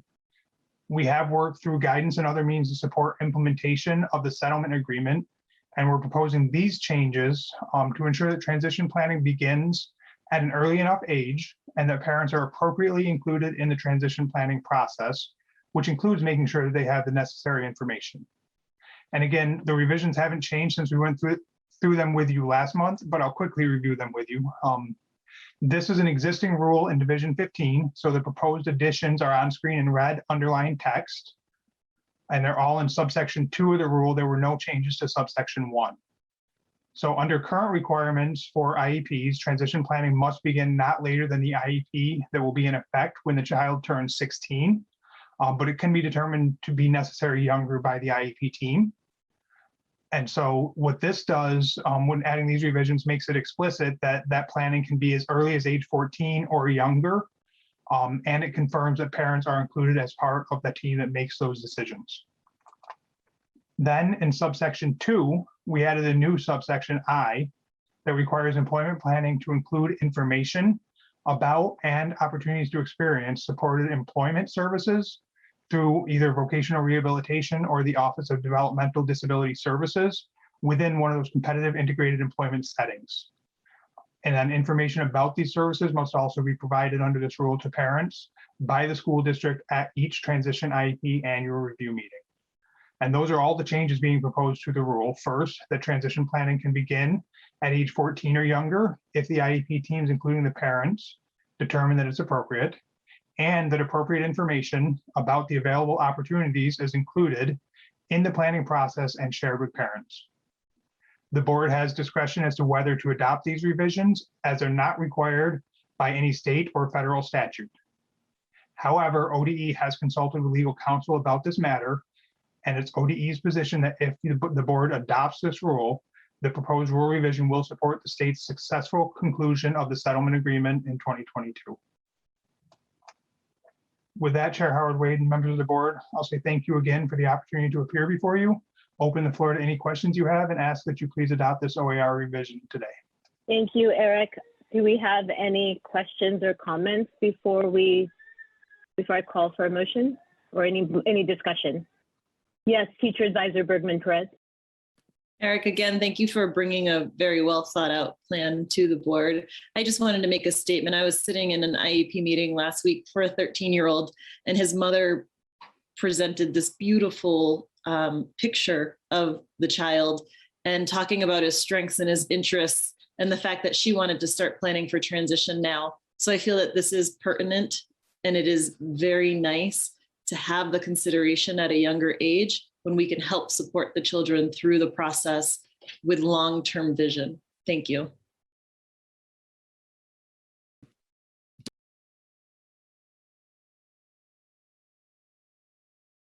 Thank you so much, Teacher Advisor Bergman-Perez. Any other comments or questions? Yes, Director Scurlock. Hi, thank you, Chair Howard. I just have a brief comment. I too concur with Monica around this particular topic. As students transition into high school, oftentimes they should have been more prepared, and there's more that should have happened before they even began the first day of their 9th grade year. And so it's great to see proactive measures being taken to make sure that a student is successful 9th through 12th grade, and that really should happen earlier. So I similar to Monica, I really appreciate this information and the add-in. Thank you. Thank you both. Well, seeing no other questions or comments or hands raised, can I get a motion? Yes, Chair Howard Wade, I move the board adopt the content of Individualized Education Program Rules, OAR 581-015-2200. And Jennifer Skurlock, and I second. We have a motion from Vice Chair Martinez Zapata and a second from Director Skurlock to adopt content of Individualized Education Program Rules, OAR 581-015-2200. So all those in favor will say aye, and all those opposed will say no when Corey, our board administrator, calls the roll. Director Skurlock? Aye. Director Colonna? Aye. Vice Chair Martinez Zapata? Aye. Chair Howard Wade? Aye. So the motion moves. Thank you, or passes, I should say. Thank you so much. Thank you, everyone. Our second item is Every Student Belongs Rule Update, OAR 581-022-2312. We're actually going to hear from the Office of the Director, Ben Bowman, and Deputy Director, Carmen Ziamara Urbina. Beautiful. Thank you, Chair Howard. Thank you, Co-Chair Martinez Zapata and State Board of Education board members. It is really a humbling honor to be here with all of you today to present the second reading and possible adoption of the Every Student Belongs. And I have to say that I want to frame the conversation, or a gentle reminder that back in July 2020, there was a beautiful student, African-American Black student, that wrote to the governor on July 2020 that said enough is enough. As a Black student, I have the right to experience my high school experience without intimidation, bullying, and harassment that comes from symbols of hate, like the Confederate flag, neo-Nazi symbology, and the noose. And she said, I have the right to thrive, and I have the right to walk in the hallways of my school without feeling that I am going to be physically attacked when I see the flag of the Confederacy. And that started the journey for all of us. And I just want, before Ben starts his presentation, I just want to say thank you to all of you, because you have been on this journey with us, with the student and the heart of the student, as we took a bold move to uplift the Every Student Belongs. So I just wanted to bring the spirit and the heart of that power of one, the power of one student that said, enough is enough, and I have the right to be. So with that, Ben, would you please introduce yourself, and thank you very much. Absolutely. Thank you, Carmen. Chair Howard Wade and members of the board, my name is Ben Bowman. I am an operations and policy analyst in the director's office, and I work specifically on Carmen's team. So I've been working on this ESB rule for a long time now, back when it was all students belong, before we made that initial change. And we'll show the full team here in our presentation. But if you give me one moment, I will share my screen. Here we go. And I will present. Okay, so this will be a relatively brief presentation, as we know that this board is very intimately familiar with this rule and its evolution, but we did want to provide a brief overview for everyone. So first, as a little bit of background, after the state board adopted the Every Students Belong rule, as many of you know, the state legislature followed suit, and they passed a bill that was very similar to the rules adopted by the state board, House Bill 2697. And it's also important to note this bill passed with broad bipartisan consensus in both the House and the Senate. They were both Republican and Democratic co-sponsors. Governor Brown signed this bill into law, and it's essentially what this rule amendment does is it brings into alignment the language we use at the state board OAR with the statute that was recently passed by the legislature. So on this next slide, there are a few examples. You can see the definition of symbol of hate and the definition of school property as two examples. They change slightly, but we see these as more or less a technical fix to the original rules just to bring them into alignment so there's consistency in both places where this is located. It's also important to note that these rule changes will not trigger an immediate need for education providers to adopt new policies or change the way that they implement these rules. It's simply just bringing the two into alignment. The impact should remain the same for school districts. There's several other provisions of the rule where new language is used that you can see in the track changes that's been shared with you in the board packet, but again, not significant changes. And this is the racial equity and fiscal impact statements that we've shared previously and that we shared with the Rules Advisory Committee. We brought these rewrites through the RAC process as we would for all other rules to solicit feedback, and there was no substantive feedback from members of the public or the committee. So the one piece we did want to share before we wrap up here is pending your passage today of this new amendment, we are planning to release a pretty exciting suite of items and resources next week to school districts to help them with the implementation of this rule. So the team that you'll see on the next slide has been working on updating our guidance for several months, actually. And there's several new pieces of the guidance, but there's a particular focus on providing deeper level of information on hate symbols, how to recognize them, their history, what the impact of these symbols are, and more. That's going to be located in the new guidance that will be found on the website.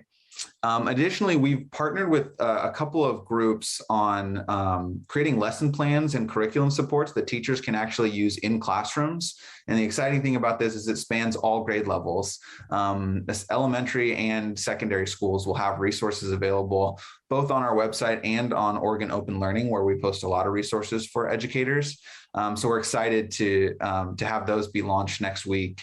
And we've heard, as you can imagine, from a lot of practitioners in the field asking for resources like this. So part of the creation of these documents was to be supportive of the folks in the field who are doing this work. And then finally, we are wrapping up what we're calling a guide for trying to understand. We get questions from administrators sometimes. How does Every Students Belong interact with, for example, the discrimination statutes or the bullying and harassment policies that already exist?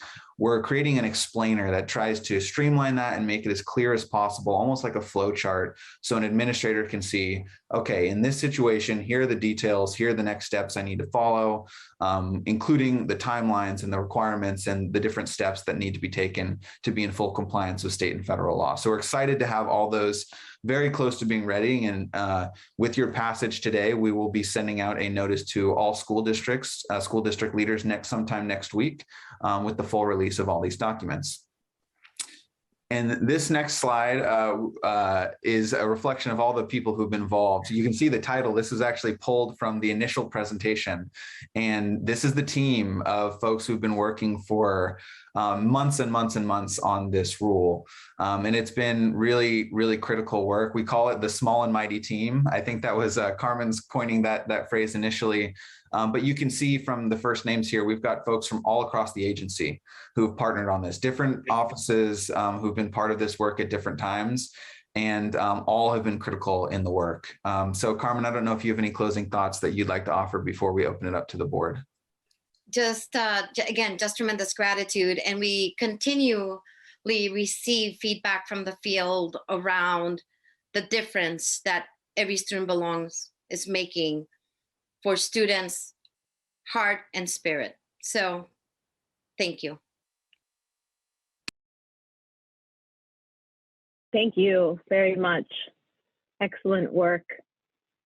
It is, before I open it up to comments and questions, I usually wait to be the last one, but I do want to say that it is such an honor to be part of a group of leaders here on the board with our advisors, with ODE staff and the All Students Belong team that put forth rules, putting a stick in the sand on behalf of our students, and definitely an honor to be able to uplift the voice of a single student and to show how their stand can be supported.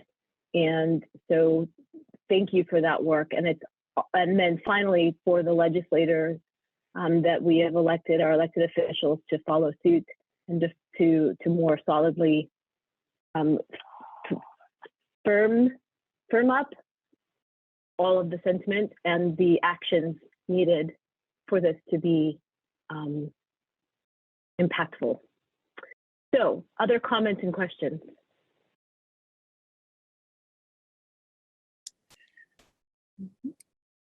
Yes, Student Advisor Weinberg, and then Vice Chair Martinez Zapata. I just wanted to extend my gratitude towards one, just passing it in general, and then two, the revisions to strengthen it. And I also had one question. So in PPS, we expanded the definition of symbols of hate to not just the, I think, three, the Confederate flag, the noose, and the swastika. I'm wondering if there's the same consideration in this to expand it outside of just those three symbols. Carmen, do you want me to take this? So great question, Jackson. So that is one of the changes where the definition was narrowed to align with the legislature's definition of just those three symbols. But the important thing to note, well, there's a couple important things to note. One, when the board initially adopted this rule, there was an indication from board members of a willingness to continue to revisit these symbols on a regular basis to determine, do we need to add more symbols into our statewide definition? And then the second piece is districts currently, as PPS has opted to do, have the ability to basically demonstrate that symbols create an interference for students' ability to access their education. And those can already be prohibited based on a Supreme Court decision, Tinker versus Des Moines. So while this rule, while the language here is a little bit more limited for the Every Student Belongs rule, the capability of a district to prohibit symbols that are causing disruptions remains. So Carmen, anything to add to that? No, I think you got it completely. I don't know, Emily? Okay. All right, great. I actually see that Director Scurlock's hand was up first, and then Vice Chair Martinez Zapata, so that's the order. Thank you, Chair Howard. I just want to say thank you to the team, Carmen Urbina, always amazing. And thank you, Ben, and to the entire team for being such advocates for students. And bottom line, this shows that you're listening. It shows that people are taking the time to listen to what students need, making sure that they have a safe place to go to school, and that their voices are not minimized and ignored because it's somehow inconvenient, but it's making it clear that no, your voice matters, your safety matters, and these things are important. So I'm just thrilled and just so appreciative that this is happening, and I can tell my students tomorrow that their voice made a difference. So thank you.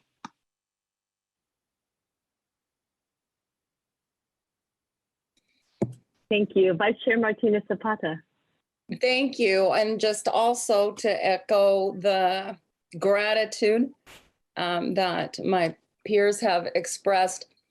I want you to know that I recognize the intricacy and the challenges in every step that you've taken along the way.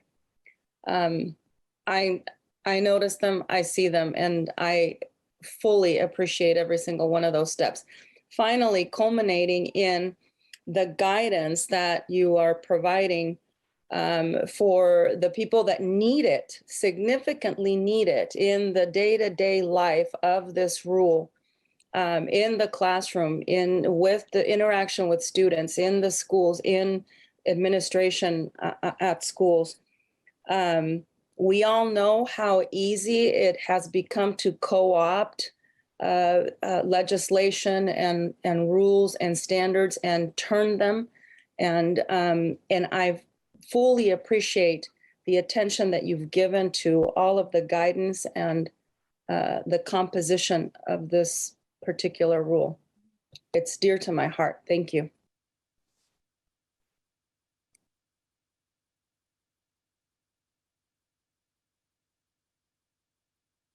Thank you, Vice Chair Martinez Zapata.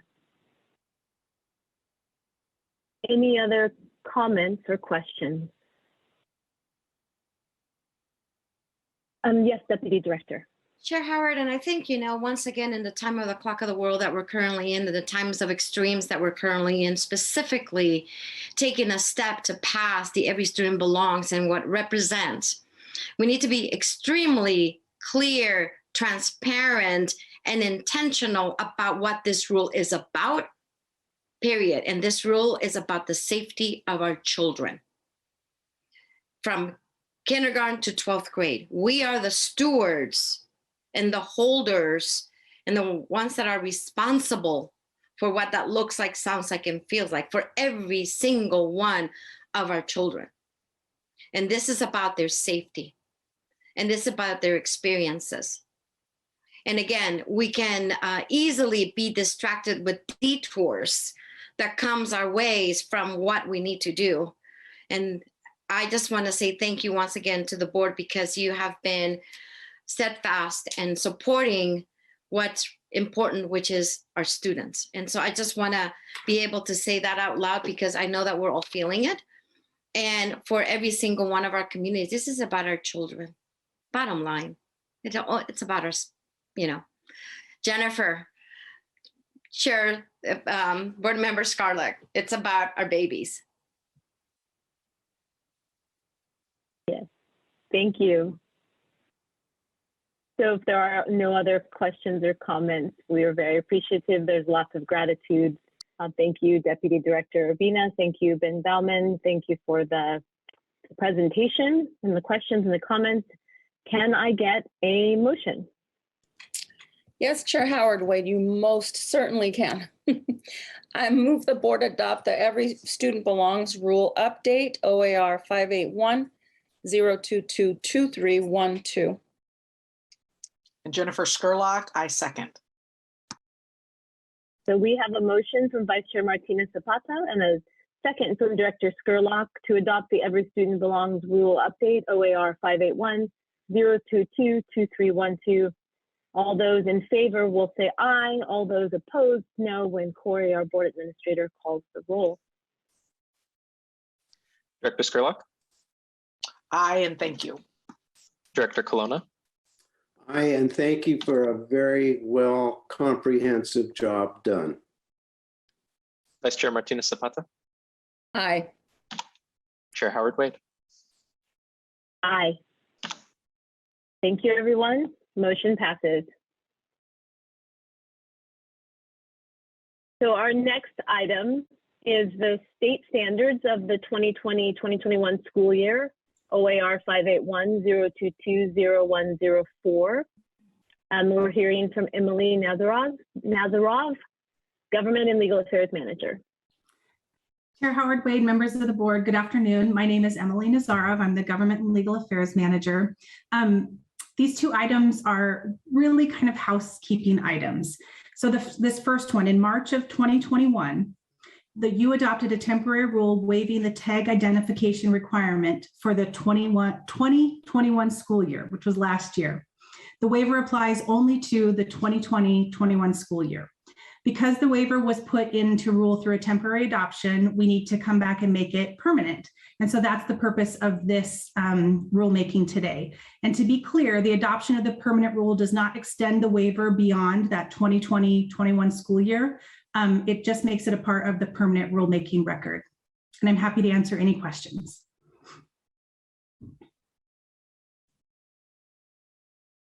Thank you. Any questions or comments?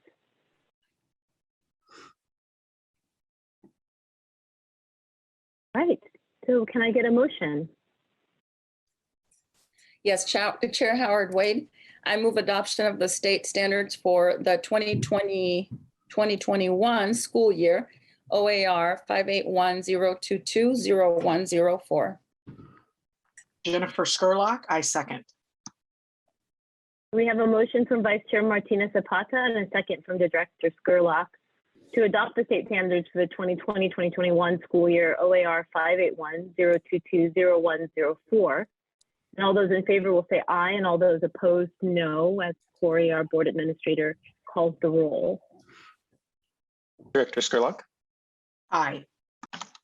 Director Colonna. Aye. Vice Chair Martinez Zapata. Aye. Chair Howard Wade. Aye. So moved. So this is a similar minor adjustment, but I'm going to still let Emily from the Office of Government and Legal Affairs explain what we're doing. So this next item is for the school year 21-22, this school year. So last spring, you adopted a temporary rule that established what are the Division 22 standards that apply for this school year. Basically, the rule establishes a return to pre-pandemic standards with the exception of a waiver of the essential skills requirement for the class of 2022. And the rule also requires districts and charter schools to submit to the department a plan for operations during this school year. So it was adopted as a temporary rule in the spring, and now we're back to go through the permanent rulemaking process. And I'm happy to answer any questions. Thank you. Any questions or comments?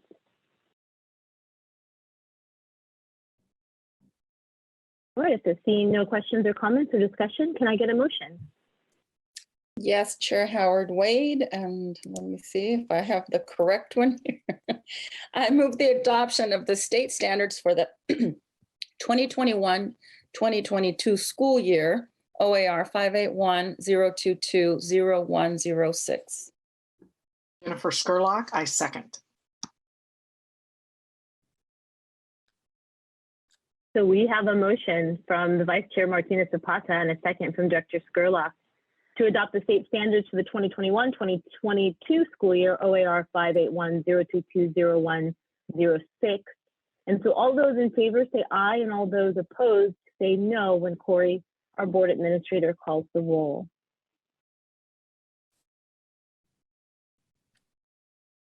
Director Skurlock. Aye. Director Colonna. Aye. Vice Chair Martinez Zapata. Aye. Chair Howard Wade. Aye. So moved. Thank you, everyone. Thank you, Emily. So we're moving on to our next adoption, and we've heard first reading on this, and also we have an informational on this, the K-12 mathematics standards revision.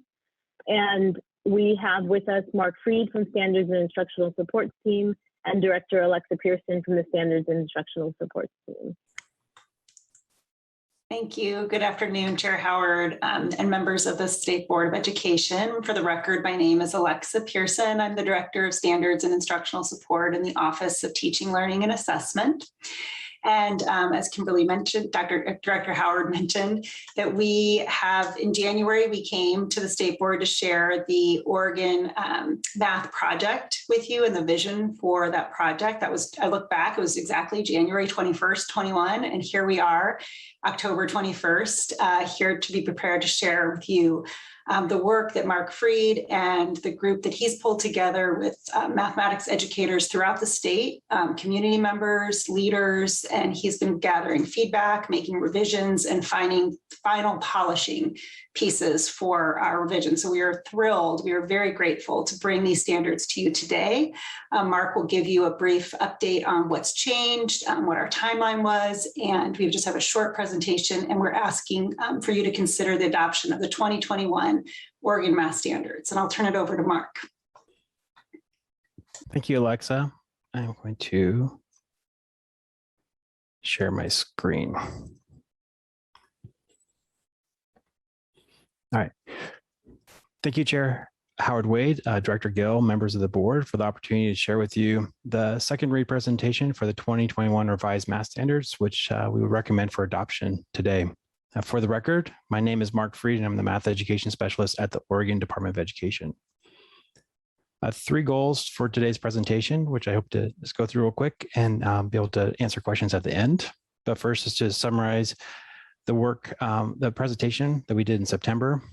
To second, share some of the revisions that happened from public feedback that closed last month. And third, just update you on timelines as we transition to implementation of the revised math standards.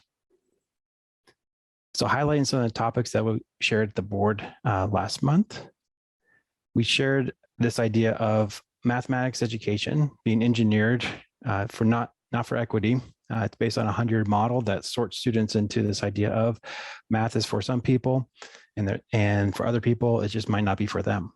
And we also share this idea of engineering a system for equity. And we label this under the header of the Oregon Math Project, which the standards review is part of this work, but certainly not the only part. And so part of our challenge is we think about all the work that needs to be done in mathematics rather than just categorizing these in traditional buckets, maybe of standards, materials, or assessments. We like to think of all this work serving a larger goal of focus, engagement, pathways, and belonging. For example, the standards work can take on the issue of the mile wide, inch deep issue of our math programs by focusing the content and encouraging deeper understanding through authentic application. Or we're challenging the idea there's a single track that culminates in calculus, and replace it with this idea there's multiple paths through the content that we can name through like algebraic reasoning, numeric reasoning, geometric reasoning, and data reasoning. Content that invites all students to be part of this learning as thinkers and doers of math reasoning. Framing the timeline where this action fits in the overall math standards revision is that this meeting is really on the end of a 2-year process that included a content panel of Oregon educators and 2 rounds of public feedback. In September, I shared the revised version based on the feedback we received in the winter. And today I share a final version based on feedback we received this summer and closed last month. The work ahead will include the instructional materials review, which we are still on time to do and plan to do in the summer of 2022. Some of the highlights between that first public draft and the second public draft, the most significant change was the addition of a K-12 data reasoning path. And also we added similar wording to clarify these pathways through the content of an algebraic reasoning path, a numeric reasoning, and a geometric reasoning path. The result will create new coding for our teachers to understand and navigate, but it's going to be very similar to the Common Core standards, especially for K-8, and we'll be sure to provide all those necessary supports like crosswalks so teachers can connect their work they're doing now to the revised standards. I know at the last meeting, there was some discussion about data science standards, and that's certainly a new part of this work. And I want to share this map just to highlight the work that's happening nationally around this conversation of data science. At this time, Georgia is the only state that I know of has gone through the state board adoption and have actually adopted the new data science framework. But I know it's happening in a lot of other states. For example, California included the framework in their draft framework they published this fall, and they're on schedule to bring to their state board in the spring of 2022. So I think it's an exciting opportunity to lead in this area of data science nationally, because I think it's going to grow more and more over this coming decade. The primary reason I wanted to present this month was to recognize there was a number of changes we made between the September version, what I call version 4, and the version we're sharing today, it's version 5. And just want to have a chance to share with the board that the overall content of the standards has not changed, nor the vision of the role of standards, but we did make a lot of some editorial changes based on feedback that we received from the panel and from the public. I was careful to track and number each of these changes. In total, there were 26 specific edits between September and the October version. 9 of these edits I would consider technical, like grammatical edits that don't impact the content, just make the standards easier to read. One of the comments we received was this idea of the use of terms simple or basic in the standards, which is a carryover from the Common Core, such as a simple expression or a simple fraction. This generated probably the most discussion with the content panel as we reviewed feedback. And we went back to all the times it was used in the standards, and the panel made a decision to either remove or replace that word. A lot of times it was okay just to take out.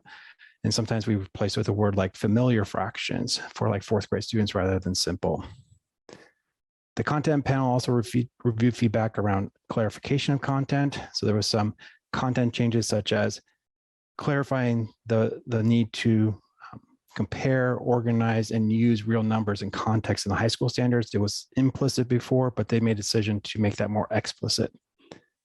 And the final change I would say is there was a lot of noticing that there was repetition in our data science standards. And so the panel supported the idea of combining 3 of the standards into one. That was actually, we took out 3 and we combined them to reduce the overall number by 3. So it's just a little bit clearer in terms of like reducing repetition. And also that brings the number of data science standards closer to geometry, which reflects this desire to balance between those 2 domain areas. So looking at future work as we move from standards to implementation, like I said earlier, we are going to be starting work on the instructional materials, which actually starts this week.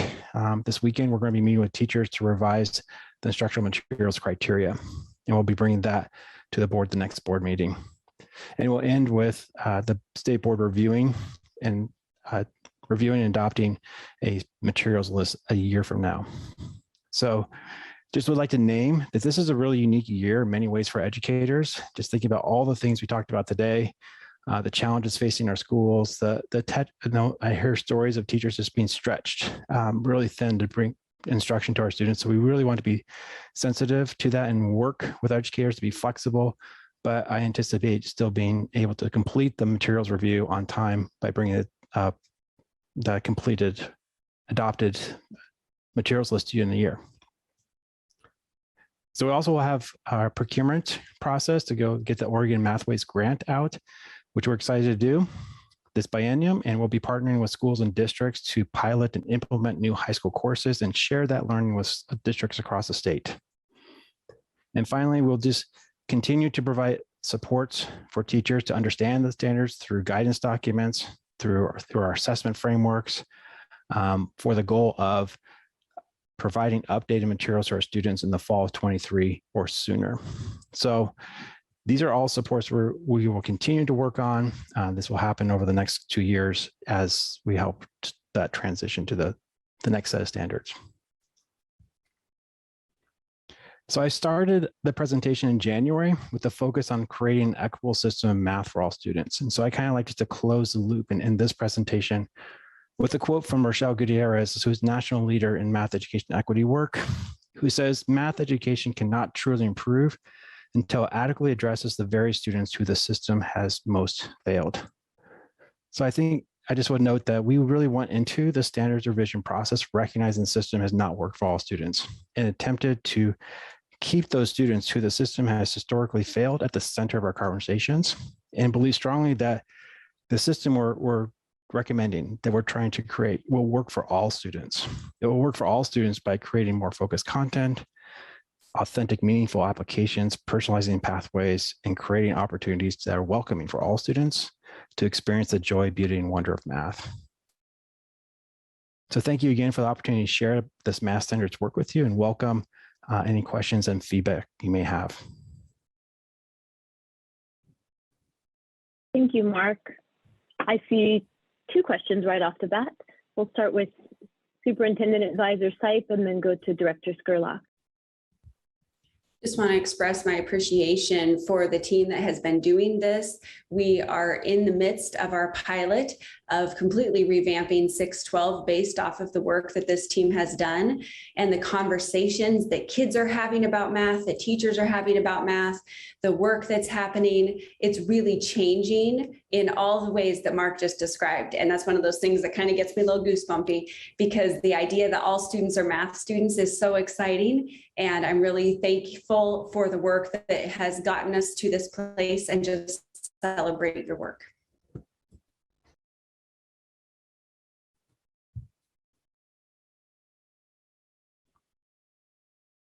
Thank you. It is exciting.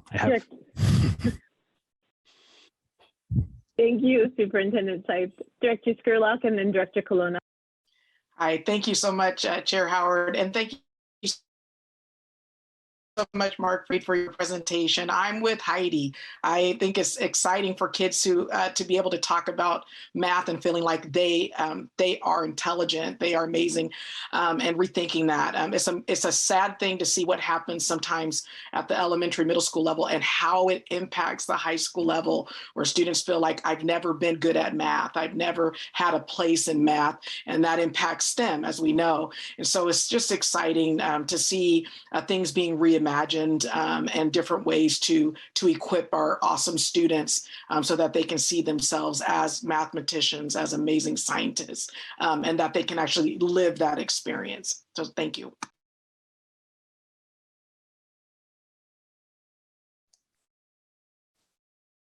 Director Colonna. Thank you, Director Skurlock.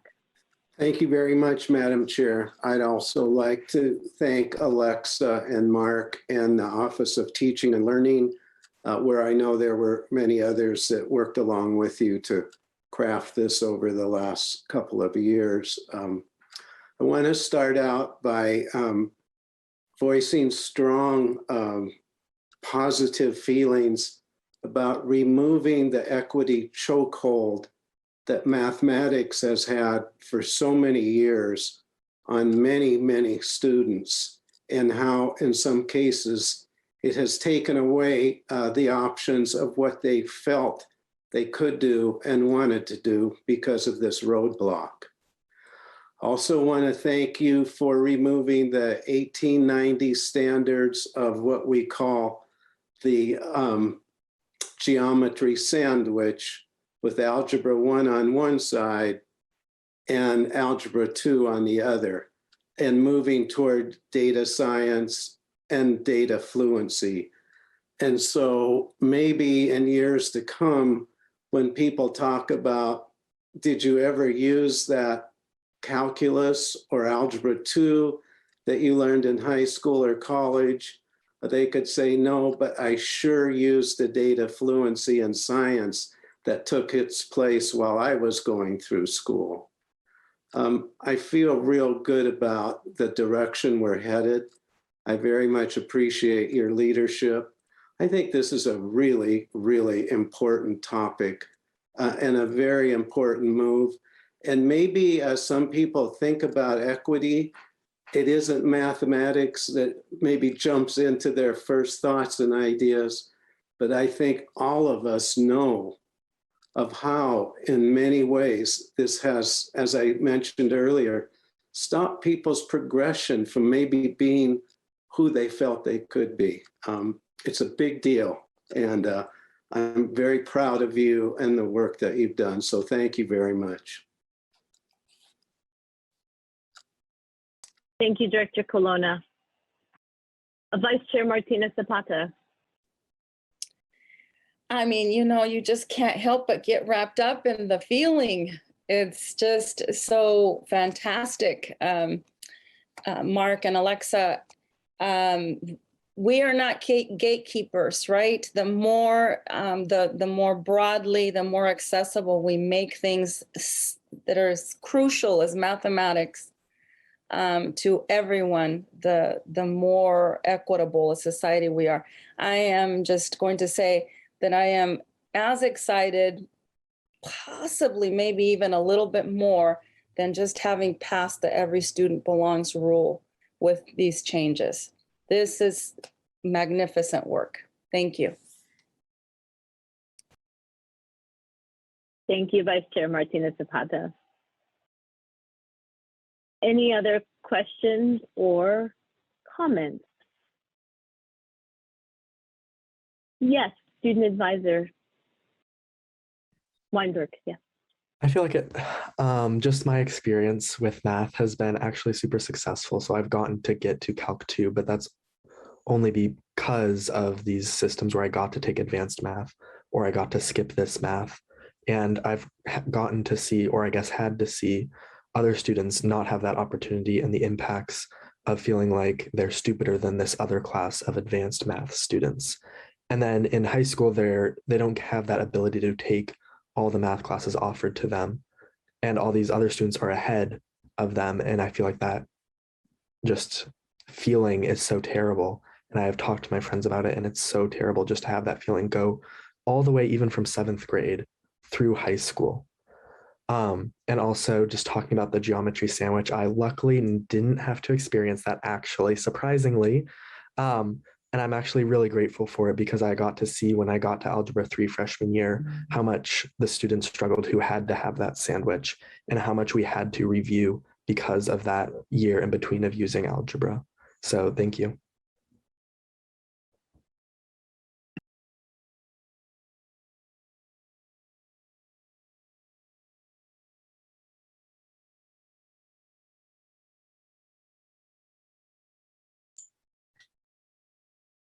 Sorry about that. I had a mouse situation and I couldn't get back to the unmute button.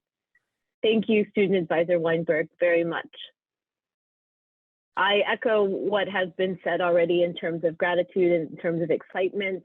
I have spoken before. I actually spoke to a group of educators early on in the math project and talked about how we use math all the time. Everybody has to use math, and yet it's the most feared subject. And I talked about measuring breast milk for twins in the middle of the night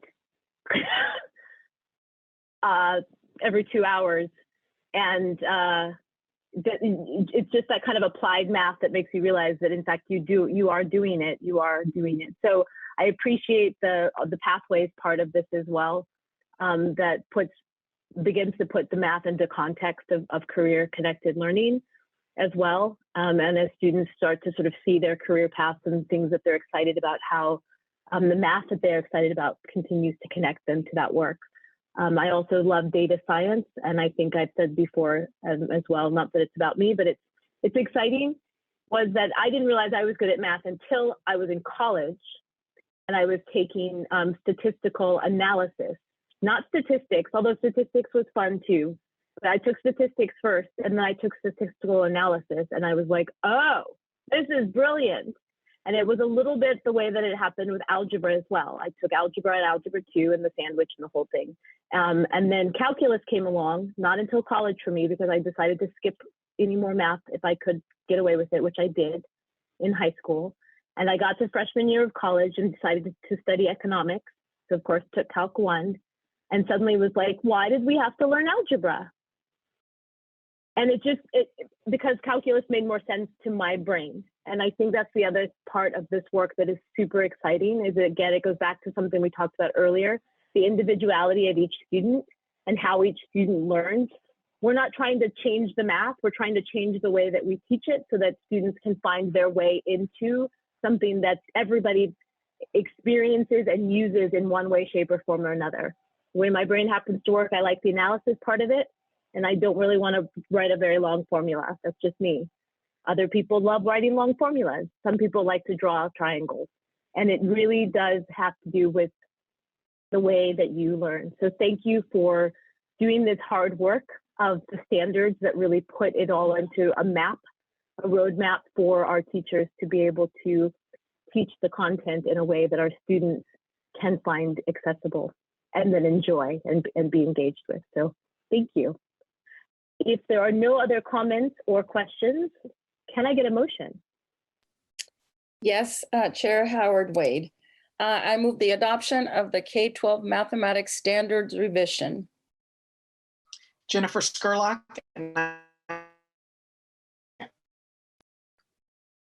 So we have a motion from Vice Chair Martinez Zapata and a second from Director Skurlock to adopt the K-12 Mathematics Standards Revision.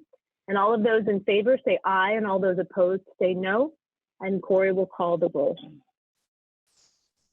Director Skurlock. Aye. Director Colonna. Aye. Vice Chair Martinez Zapata. Aye. Chair Howard Wade. Aye, with lots of gratitude. Thank you. So motion passes. So moved. Thank you, everyone. Thank you. Thank you, Mark. Thank you, Alexa. So with that, we have reached the end of today's agenda. And we thank everyone for your participation today. It's really, as always, it is a great group of minds that gather together on behalf of our Oregon students. So thank you for your time and your volunteerism. As a reminder, the State Board will not be meeting in the month of November. It's a short month. It's not short, it's just that there's a lot to do in the month of November for a lot of people. So we will return December 9th for our next meeting, and we are officially adjourned.